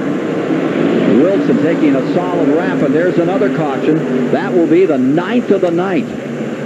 Now let's see if anybody's going to gamble on pit road. They certainly can go home from here with 323 complete on a 3/4 mile track. I wouldn't think they would come in, Ken. They just ran about 4 or 5 laps on these new tires, and that's just something to scuff them good, so I would think the leaders would possibly stay out. Waltrip, however, back in 10th. He has nothing to lose. He might come in here and see if there's something more he can do to finesse the 17 car. Leader continues to be Davey Allison, then the 33 car. That's Harry Gant running at second. The battle, and it was a big one. Ricky Rudd, Ernie Irvin, Ken Schrader. Let's go to Mike Joy quickly at the STP Pit Center. Ken, in our first Goodyear Racing update, we told you that Harry Gant won last night's Busch Grand National race over Robert Presley. Let's explain to you how the point chasers fared. Bobby Labonte led Kenny Wallace by just 1 point going into last night's race, the 26th of 31 races on this year's tour. And they started right up front on the front row. Labonte had his 3rd pole of the season. Kenny Wallace started on the outside pole position. They ran up front early in that race, but it was a tough night for those 2 point chasers. There they are, Labonte on the left. Here he is on the left again with Kenny Wallace on on the right. Third place point man Jimmy Hensley, first time out on the Goodyear radials. Jimmy had a tough twirl coming out of turn number 2. You're watching inside Hensley's car as he goes around at turn number 2 and spun. He got back on the track and recovered to finish 14th. Defending series champ Chuck Bound ended up in this melee out of turn number 2, and he finished the night in 29th position.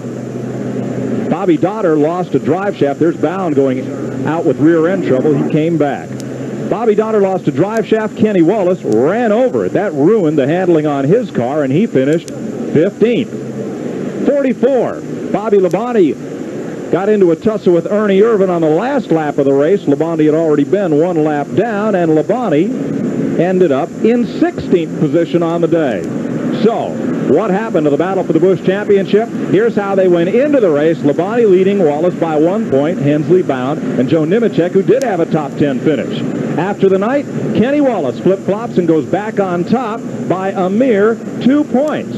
Rest of the separation looking down the top 5. Nemechek there moves up in the points just a bit. Wallace 2 points over Bobby Labonte, and Jimmy Hensley closes the gap. He's down 151. Chuck Bound 240 behind, and Nemechek having a great sophomore season, 251 in arrears, but still very much in the title chase. 5 races to go. And they're off to Dover, Delaware for their next one. That'll be a good one up there. Getting set on a restart now after Rick Wilson brought out this caution period.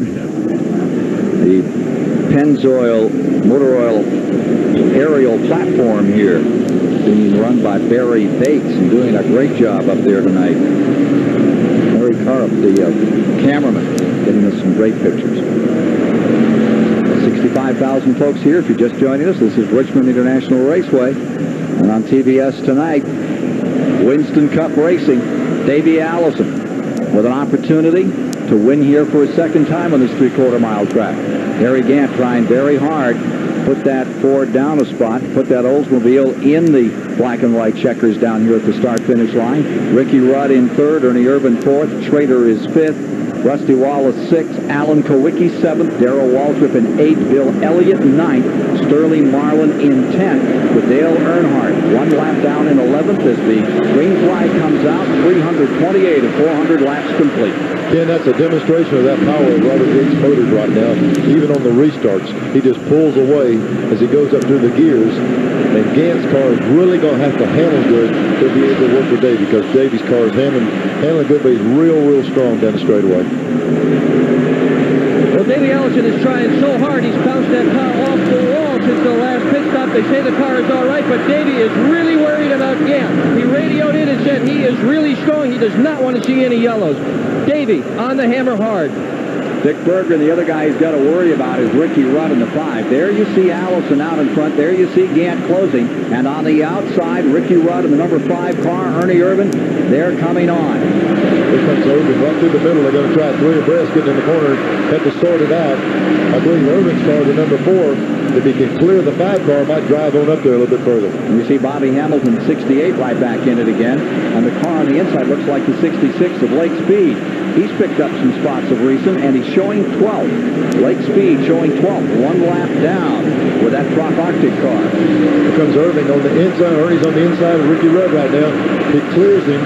Now we'll have to see if he's able to close the gap up to the leaders. And here comes Hamilton getting some running room on the bottom in the 68 car. He's 13th on the field. 66 and 68 have had a pretty good dice on and off all evening. 66 being Lake Speed, the Mississippi driver, and Bobby Hamilton, who won here in Grand National competition a couple of years back. One thing that's interesting right here in this very shot is Rusty Wallace in the black car behind the 2 side-by-side cars. He's got the potential to move up there, but he's boxed in behind these 2 cars. He's got to get around them pretty quick. We've still got 70 laps to go, but you can't let someone like Davey get a big lead on you. Rusty Wallace running 5th, closing down on Ricky Rudd in 4th. They work on Bobby Hamilton. And there you see the 4, Ernie Irvin in 3rd.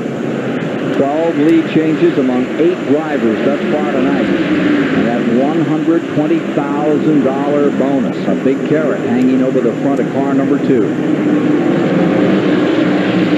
334 down. $120,000. It will make you stand on the gas pedal just a little bit harder. Trying to work under Hamilton. A This is the kind of track where Hamilton is at his best. He grew up over there at Nashville on those high banks. He knows how to get around these things. He's doing a good job right now. Bobby Hamilton in the 68 car. Can we watched him win a race here years ago in the Busch Series? And National, great one. Now there's the 2 trying to move the outside. Now comes back to the inside out of 2, but he's got all he can handle. And remember, that 68 is running for position out there. He's in 12th. He just hates to pull over and get completely out of the way, but Rusty sure needs to clear this car. He's got him now. If he can get him in 1, he seems to have him on the high side, and Hamilton will give him room. Hamilton's coming right back and attacking, but coming off 2. There's Wallace on his way. See what Ricky Rudd can do here next. Rudd trying to move through. Hamilton fading up just a bit, and down to the inside moves Ricky Rudd. In another of the Hendrick cars, Waddell Wilson prepared machine here, the number 5.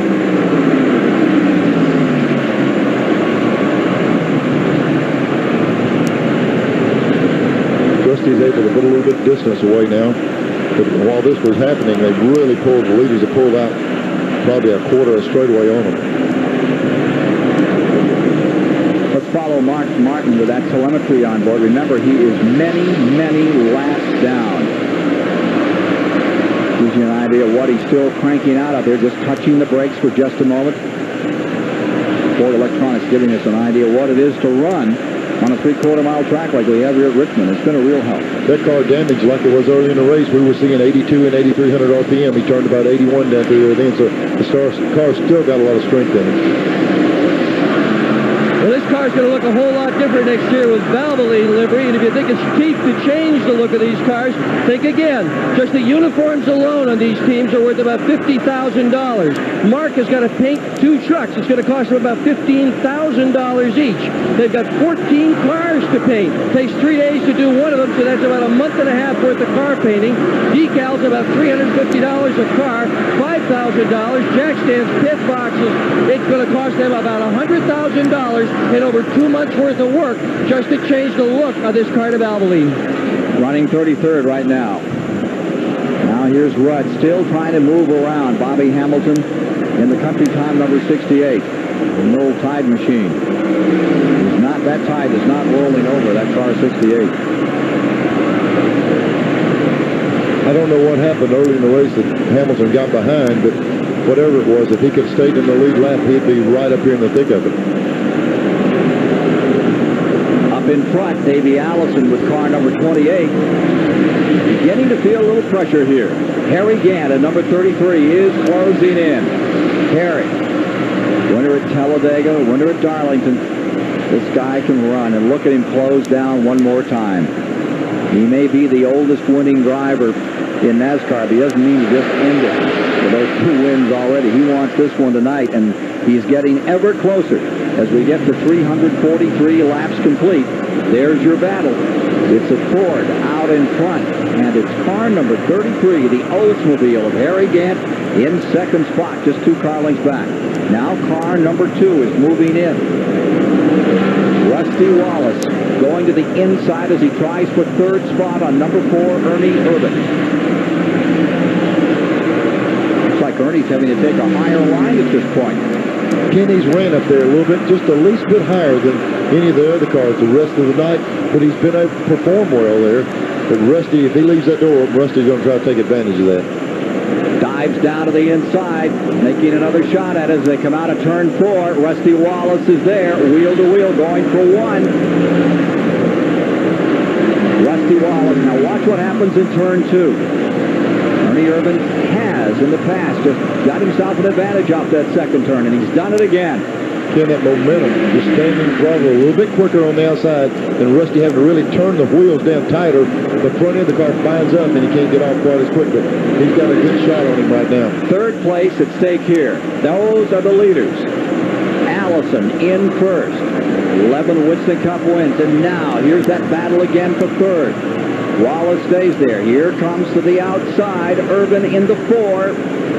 Has him going into 3. Coming out of 4. Watch Wallace pour it on another time. Boy, they're just battling away. And here's the lead now for 1st and 2nd. Here's Gant and Davey. Gant's got his nose up under him. We'll have to see if Davey can drive that outside lane as good as the 4 car was a while ago. We heard a lot of the drivers mention Harry's not real aggressive. He's real smooth. And right now, he's worked himself right up there in the thick of it. He got a real good shot to win this race. You're seeing right now why this track reminds us a lot of a mini Michigan. Not only is the front stretch rounded, kind of V-shaped, but the car on the outside coming off the corner will have that momentum at Michigan as well, and often beat the car on the bottom back to the line. Makes for real exciting and an awful lot of side-by-side racing, whether it's a 2-mile or a 3/4 mile track. Harry Gant going for his 14th Winston Cup win. Davey Allison for his 12th. Gant, fresh from that victory in the Heinz Southern 500, stays just a car length back of Davey Allison. This is a grand one. 349 complete, 350 this time by. We'll be back with more of the Miller 400 at Richmond shortly.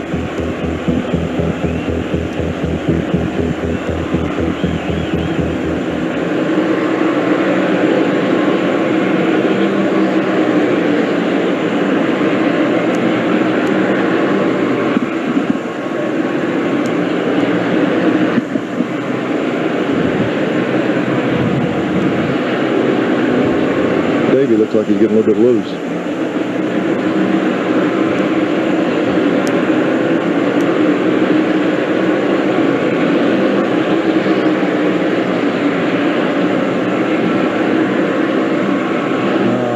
Yeah.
45 laps to go at Richmond, Virginia. You see how beautifully this 3/4 mile speedway is lit. Down here in the STP Pit Center, we ventured out, did a little walking around, and saw how the crews were coping with night racing. The left side of the car, when the car comes into the pits, is not as well lit with the light coming to the right. So some of the teams use reflective tape, and others even use mixed in a little bit of reflector paint in with the glue that holds on the lug nuts, and they shine a big light on the left side of the car so the crewmen changing those left side tires can more easily hit the mark in the relative darkness on that side. They're making it work. And you're showing us a pretty good show out in back of you there, Mike. That's that 66 car giving us those pictures, that top octa car, which is running 13th. And right directly in front of him is a darn good scrap. For 7th place, Darrell Waldrop is there, and Ken Schrader's trying to take it away in the 25. Watch this one, Neil. Blake's car has been running good. He's been running well all night long. There's Schrader down on the inside of Waldrop trying to get under him. Struggle for 7th. 3:58 complete. Here comes Schrader another time. Remember how quick Schrader was earlier? And Waldrop has his hands full. He's having a saw on that thing now. Car got loose on the outside. Darrell's car really got loose coming up off the corner, and that might be the factor that lets Schrader get on the way right here. Can't mash that throttle down full speed when he needs to up off the corner. Tell you what, and look at him come back out of 2. How many times have we seen that driver? Seen a lot of shot up 2 as the cars really make a burst up through there. Most popular driver for the last couple of years, and I wouldn't be surprised if he did it again this year. His remarks about J.D. McDuffie over at Michigan really got to the heart of the matter, didn't it? It sure did. Spoke to a lot of people. Here's your back. battle for the lead. Allison in first, Gant right there in second. Any other cards to play? We're going to find out in a moment. Here's Chris Economax. I'm here with Andy Petrie, Harry Gant's crew chief. What's Harry saying on the radio? Can he take him? Well, he's not saying anything. I think he's working pretty hard trying to get by Davey right now. He's got his hands full with Davey. I don't know if he can beat him or not. Okay, there you have it from Harry Gant's crew chief. The tired battle for the lead on the track right now.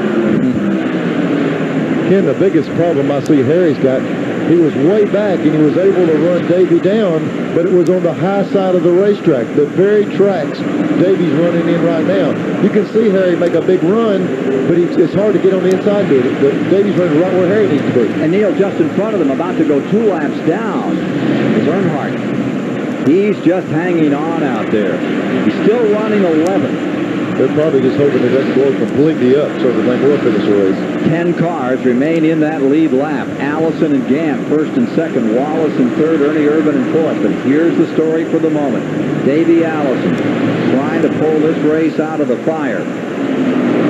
And Harry Gant, his idea of a vacation is to go build a roof. He's a rocker, you know. You think of him as an older gentleman. Of course, that's a sheet rocker, and those are the toughest guys there are in the construction business, as far as I'm, except for you folks that used to be in the plumbing business.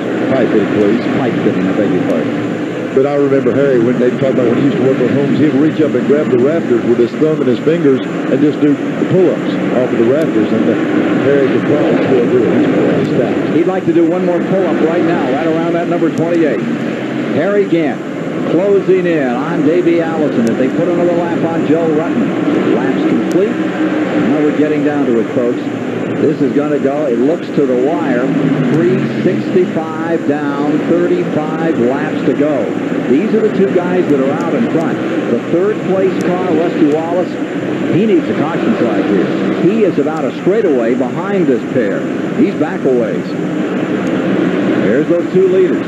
Back in the main straightaway. And for the moment, Davey Allison gets a little bit of a breather. Almost 3 car lengths. Whoa, it's a walkover. Ken, let's go down to Davey's pit with Dick Bergeron and see if we can see what Davey's got on his mind right now. Well, I was his crew chief, Larry McReynolds. You got anything more for Gant than you've shown so far? Dick, I really couldn't understand you. Right now, we're a little bit loose off, and Harry knows it, so he's going to try to keep him loose, especially on the exit of the corner. It's one of those catch-22 situations. As long as we stay out front, we don't need a caution. Obviously, if Harry gets by us, we do need one. Got about 30 to go. We just have to see what happens. A lot of tension down here. When he says Harry knows that Davey's loose, he's going to try to stick the nose of the Oldsmobile just as close as he can to the back bumper of that Ford.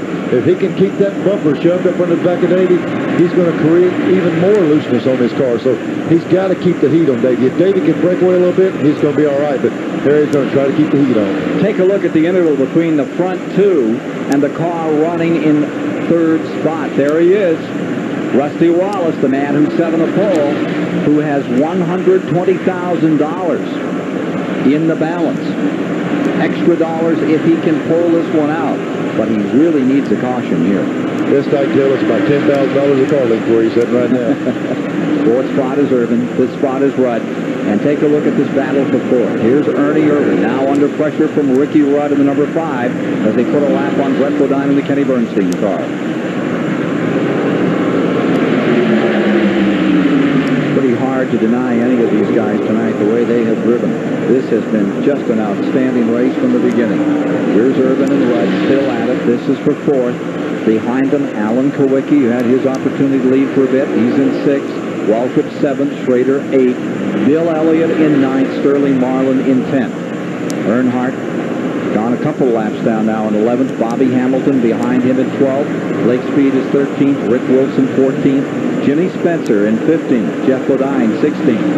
Derek Cope is in 17th. And it's Brett Bodine 18th. Terry Labonte 19th. And Hutch Strickland in 20th. We'll take a commercial break here and then settle down for the finish of this one as it's getting down to show and tell time at Richmond International Raceway.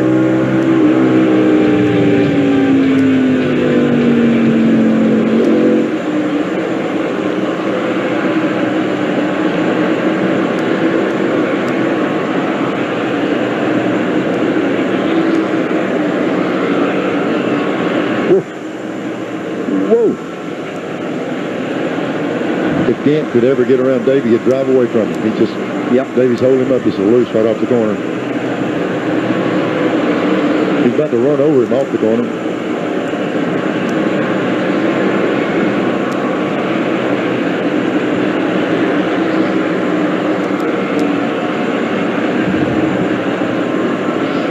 Davey really got loose then. Yep, he may have him.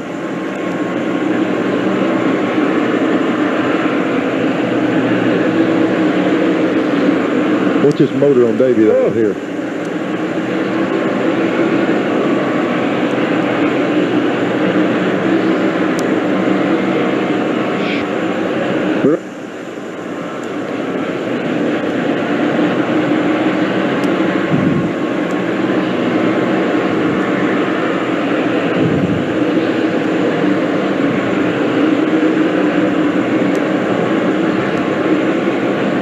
Gant's going to push him down this corner. Davey's going to slip. He's got enough on him to loosen him up right now.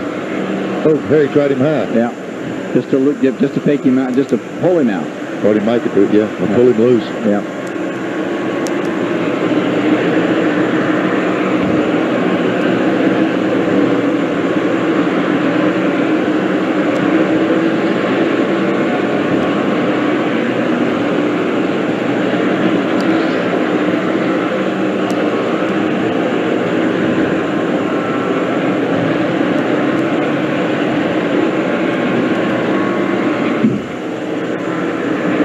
.77 of 400 laps are complete. And here's Harry Gant doing what he does best, wearing out the kids. He's been all over Davey Allison for the past 5 laps. High side, low side. Just keeps throwing those pitches as if he is going to try and make a pass, then stays right there. Twice he's pulled up right alongside. Hasn't quite got by. In turn number 2, that Ford pulled away from car number 33, that good old strong Oldsmobile. What a great battle. Ken, let me tell you, Harry knows exactly what's going on. His key, his best, strongest suit right now is to keep the nose of that car behind Davey. If he can get Davey loose in that particular part of the corner, he can drive up there. He's made several runs like this. He can get completely up beside him, but Davey really pulls him off the second turn. We'll just have to see if Harry can work by him. Harry's down to the bottom. He sticks the nose out in front this time around. Look at this scrap for the lead. 379 complete, 380 at the line this time. Ken, when we're talking about horsepower, we're talking about 2 of the best. Leo Jackson cranks out some tremendous motors in that car of Gant's, and Davies, we see what it's capable of doing. Leo Jackson for the 33, and of course everyone knows about Robert Yates, who knows anything about racing with that car 28, and they're still side by side. Harry Gant has never won 2 races in a row in his career. Going for it here tonight. Allison on the outside, Gant on the inside. It's a grand one. 20 laps to go. Live here on TBS tonight. This is the battle for the lead. Coming up on lap traffic, Ken. We're going to have to see if this enters into it. There goes Gant. He's got a move on him. It's the best shot he's had off 2 on him all night. Got him. Now let's see if he can move away. You know, the report that Davey was getting loose. When you're loose, the guy behind you gives you trouble. Look at this. Allison right back there. But did you notice the nose on the 28 just wouldn't stay down? Mashing that throttle, and the thing's trying to break loose on him. If Davey's got a loose condition, he's going to have a hard time. The longer he runs, the worse it's going to get. And it looks like you could see there the evidence of it on the 1988 winner. Meanwhile, here you see Andy Petrie and company for Jackson Racing, Precision Products, out in front.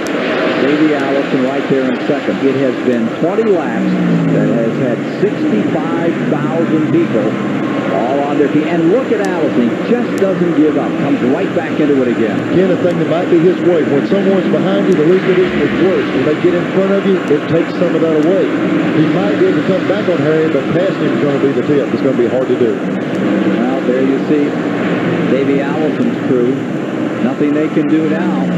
Just count down those laps.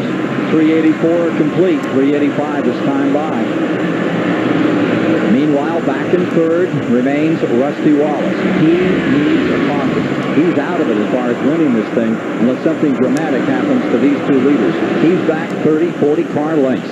Behind him comes Ernie Urban in 4th. And then comes Ricky Rudd in 5th. Alan Kowicki 6th. Darrell Waltrip 7th. Ken Schrader in 8th. Bill Elliott is 9th. Sterling Marlin closing out that lead lap with the Junior Johnson, number 22, in 10th spot. 2 laps down, and 11th is Earnhardt, followed by Bobby Hamilton, having a great run. Ken, when we see Harry right here, he's running 2 car lengths higher than Davey. He's not having a problem there. That was where he was able to run Davey down from way back. Now that he's cleared Davey, he can use the part of the racetrack he wants to, and it's going to be hard for Davey to come back. Harry Gant, the oldster, and still winning. Harry Gant says, talking about his age, you're out there racing, you feel like you're 30. Age doesn't have a lot to do with it. Oldest winning driver in NASCAR. Already 2 wins in 91. And gaining on him all the time, I tell you, he's tough. Pulling away is Gant. Our eye in the sky this evening provided by the fine folks at Pennzoil Motor Oil. Great shots. Thank you. Now look at that advantage. Laps running down, 12 to go, and it's about an 8-car length look from first to second between Gant and Allison. Gant drawing away. Look at that multitude here tonight. And they say they're going to add a lot more seats to this place. They were sold out 3 months in advance for this, and I think that on a Saturday night, this is going to become one of the hot spots to see American motorsport at its best, Winston Cup racing. Ken, you know, when we had the half-mile racetrack up here, the fans in Virginia really supported this racetrack, and then when they opened this thing up, people went crazy, and we got a chance now to even add more seats. So I feel like these fans are really support racing in this area. Well, keep your eye on car number 33. Just amazing. Harry Gant just gets better and better. Remember when Hal Needham gave him that opportunity? They brought that new team out, the Bird and Hal team, won that race in October in Charlotte. Of course, we'll be at the 500 in Charlotte coming up first week of October. Hope you'll plan to be with us. Ought to be a dandy. Lake Speed's helmet cam rocketing around inside that Trop Arctic 66 as he continues his battle with Bobby Hamilton, and they're running for position. That's for 12th spot, folks. Bobby Hamilton and Lake Speed have had a dandy fight here tonight. Ken, when you're sitting in that race car, they don't call you and tell you they're racing for 11th and 12th. They say that man is a position, clear him. So he's getting word from the pits. We're looking through his camera, but he's listening through that headset, and they're saying, pass this guy. A couple of really fine drivers. And here's Schrader. Oh! Schrader kind of blowing the horn a little bit. Yep. And he's bent something down on the back of the 66 car. There's something rubbing off the back. Wonder if he's got enough time out here. 392 are complete. He's got a handful there. He gave him a big enough shove to go by him, but it also messed up the rear of the car. Ken, remember when they used to call Harry Gant Mr. Second Place? He finished second on this series 12 times before he finally got that first victory. Harry has not finished second in the last 2 years, but in that time he's won 3 races and could be headed here for 4. He got that $100,000 bonus this year from R.J. Reynolds for the Talladega and Darlington performance. But as you pointed out a few moments ago, he has never put 2 in a row together. What a grand finish. He's having the 91 season add up. Consultation flag is coming out on Lake Speed in the 66. Fighting with Bobby Hamilton, had him covered for a while, gets bumped in the back by the 25 car, and the Trop Arctic machine pulls out of pit road. That's got to be a heartbreaker for Cale Yarborough and company. Ken, it looked like a little roll bar section that protects the fuel cell that busted loose on the car. Miller, genuine draft 400, down to the final 5 laps. Gant out in front, Allison second, Wallace third, Irvin fourth, Ricky Rudd in 5th. Ken, you know, last night after Gant won the race, he was joking it's way past his bedtime. He usually goes to bed at 8:30. After this, he can get him a good night's sleep. He's got Sunday off. Oh, he'll find something to do. He might go put a roof on or do a little bit of sheetrock work tomorrow. Well, he will. That's his idea. That's his golf game. Just likes to go out and build on things. Speaking of building on things, Davey's building on closing that lead down. There's 4 laps to go, and I don't know if Gant's eased up or what, but Davey's got back in the picture here. Back to turn 3. Final moments as we watch Harry Gant try to win this Miller 400 here at Richmond. What a charge he has put on. Waited that time out. Battle with youth against experience. It's been some show. Down to 3. Here we are, working lap traffic. Backside, Harry Gant smoothly just pulling up through traffic. didn't he work on Davey Allison, inside and outside? Been full-time in Winston Cup racing since 1979. Made over $5 million, but not a year like this one. This is the grand one. Laps running down for Harry Gant, who started this race in 13th position. And he, like Walton so many times, easing it through. Then when he needed to, he went to work, and he has worked hard over the last 16 laps, going for his 14th Winston Cup victory. The white is out on the track for Harry Gant. If he could just keep her between the fences now, he'll be in good shape again. Came into this race 9th in the standings. What a run to the finish this year in Atlanta. Harry Gant can keep this streak going. Here he is coming around for the final time. Checkers about to be thrown, and it's Harry Gant flying to victory. 2 in a row for the first time in his Winston Cup career, defeating Davey Allison in a real slugfest. Here's your third-place car. Rusty Wallace didn't win that $120,000 bonus, so now they'll have another $7,600 as they roll down to Dover, Delaware for the next Winston Cup event. Gant's the man of the hour. You'll meet him in a moment here on TBS. Harry Gant winning the Miller 400.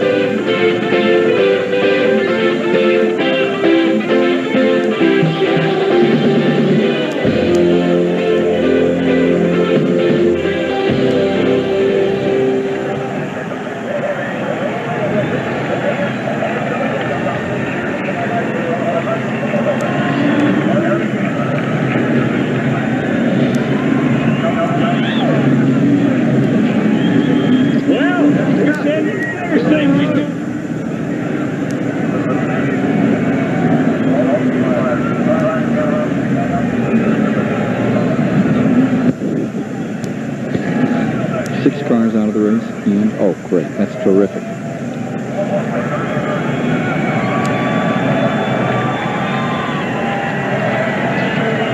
Gosh, what a great shot. Isn't that nice for Harry? Poor Davey was a sitting duck. There's nothing he could do. He just got loose.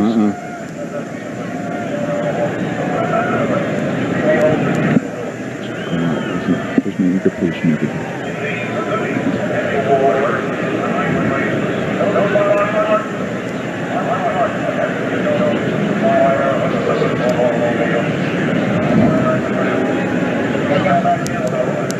Goes directly to him, or do I throw it to him? Thank you. Look, Harry had that Gatorade. Was it Geritol?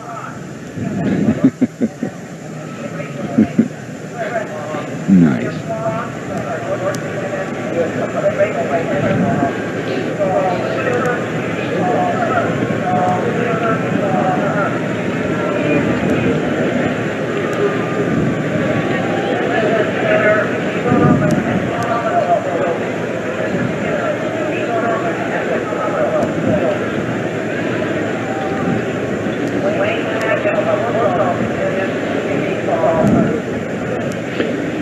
Well, let's meet the man who's taken it all here tonight in this raid on Richmond by the Winston Cup stars. Harry Gant is with Chris Economaki. Here we are with a happy winner, Harry Gant. You can't imagine the looks on the crew. They had big, long faces. You were parked there behind Davey Allison for so long.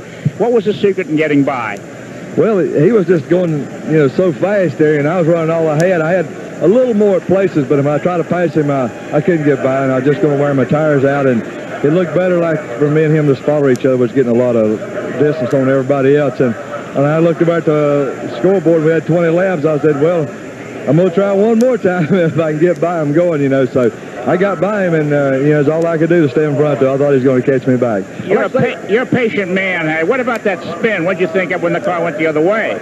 Well, I was, really lucky. Ain't no way I should have missed that thing. We missed a wreck, but Morgan, he didn't see him happen, I reckon. He ran into me and spun me around. The car ended up going the same way, and we only lost one position there to Kenny Schrader. I got to say hello to my wife and Larry and my grandson and John Derrick and Allie and all the people back home. This is great up here tonight. But our sponsor, Skoll, and Oldsmobile Ford battle for the last 2 weeks with me and Davey, it looks like. What did you have for breakfast, Terry? 3 wins in 6 days. The Southern 500, last night here, and now tonight here. What's happened to Harry Gant? Well, the crew, this is the same car. This is the same car I won Darlington, the same engine. And I asked him, I said, why did you bring this car, up here to Richmond? The other car we were going to run, we got crashed over at Bristol, and I wanted to run this one next week at Dover. They said, well, they won $100,000. Let's try it again. So I thought they was wrong, but it was right. You got the higher tax, man. Congratulations again, Harry Gant. Thank you very much. Back to you, Ken Squire. Thanks, Chris. Clyde Bolton tells this wonderful story about Harry Gant as a teenager. He was a terror, they say, and he raced all challengers from Dogs Crossing to Paul Payne's store, and he never lost. It was that kind of spirit we saw out here tonight when he whipped them all here at Richmond International Raceway. Down to the STP Pit Center, here's Mike Joy. Well, Nolan Ryan, Jimmy Connors, Harry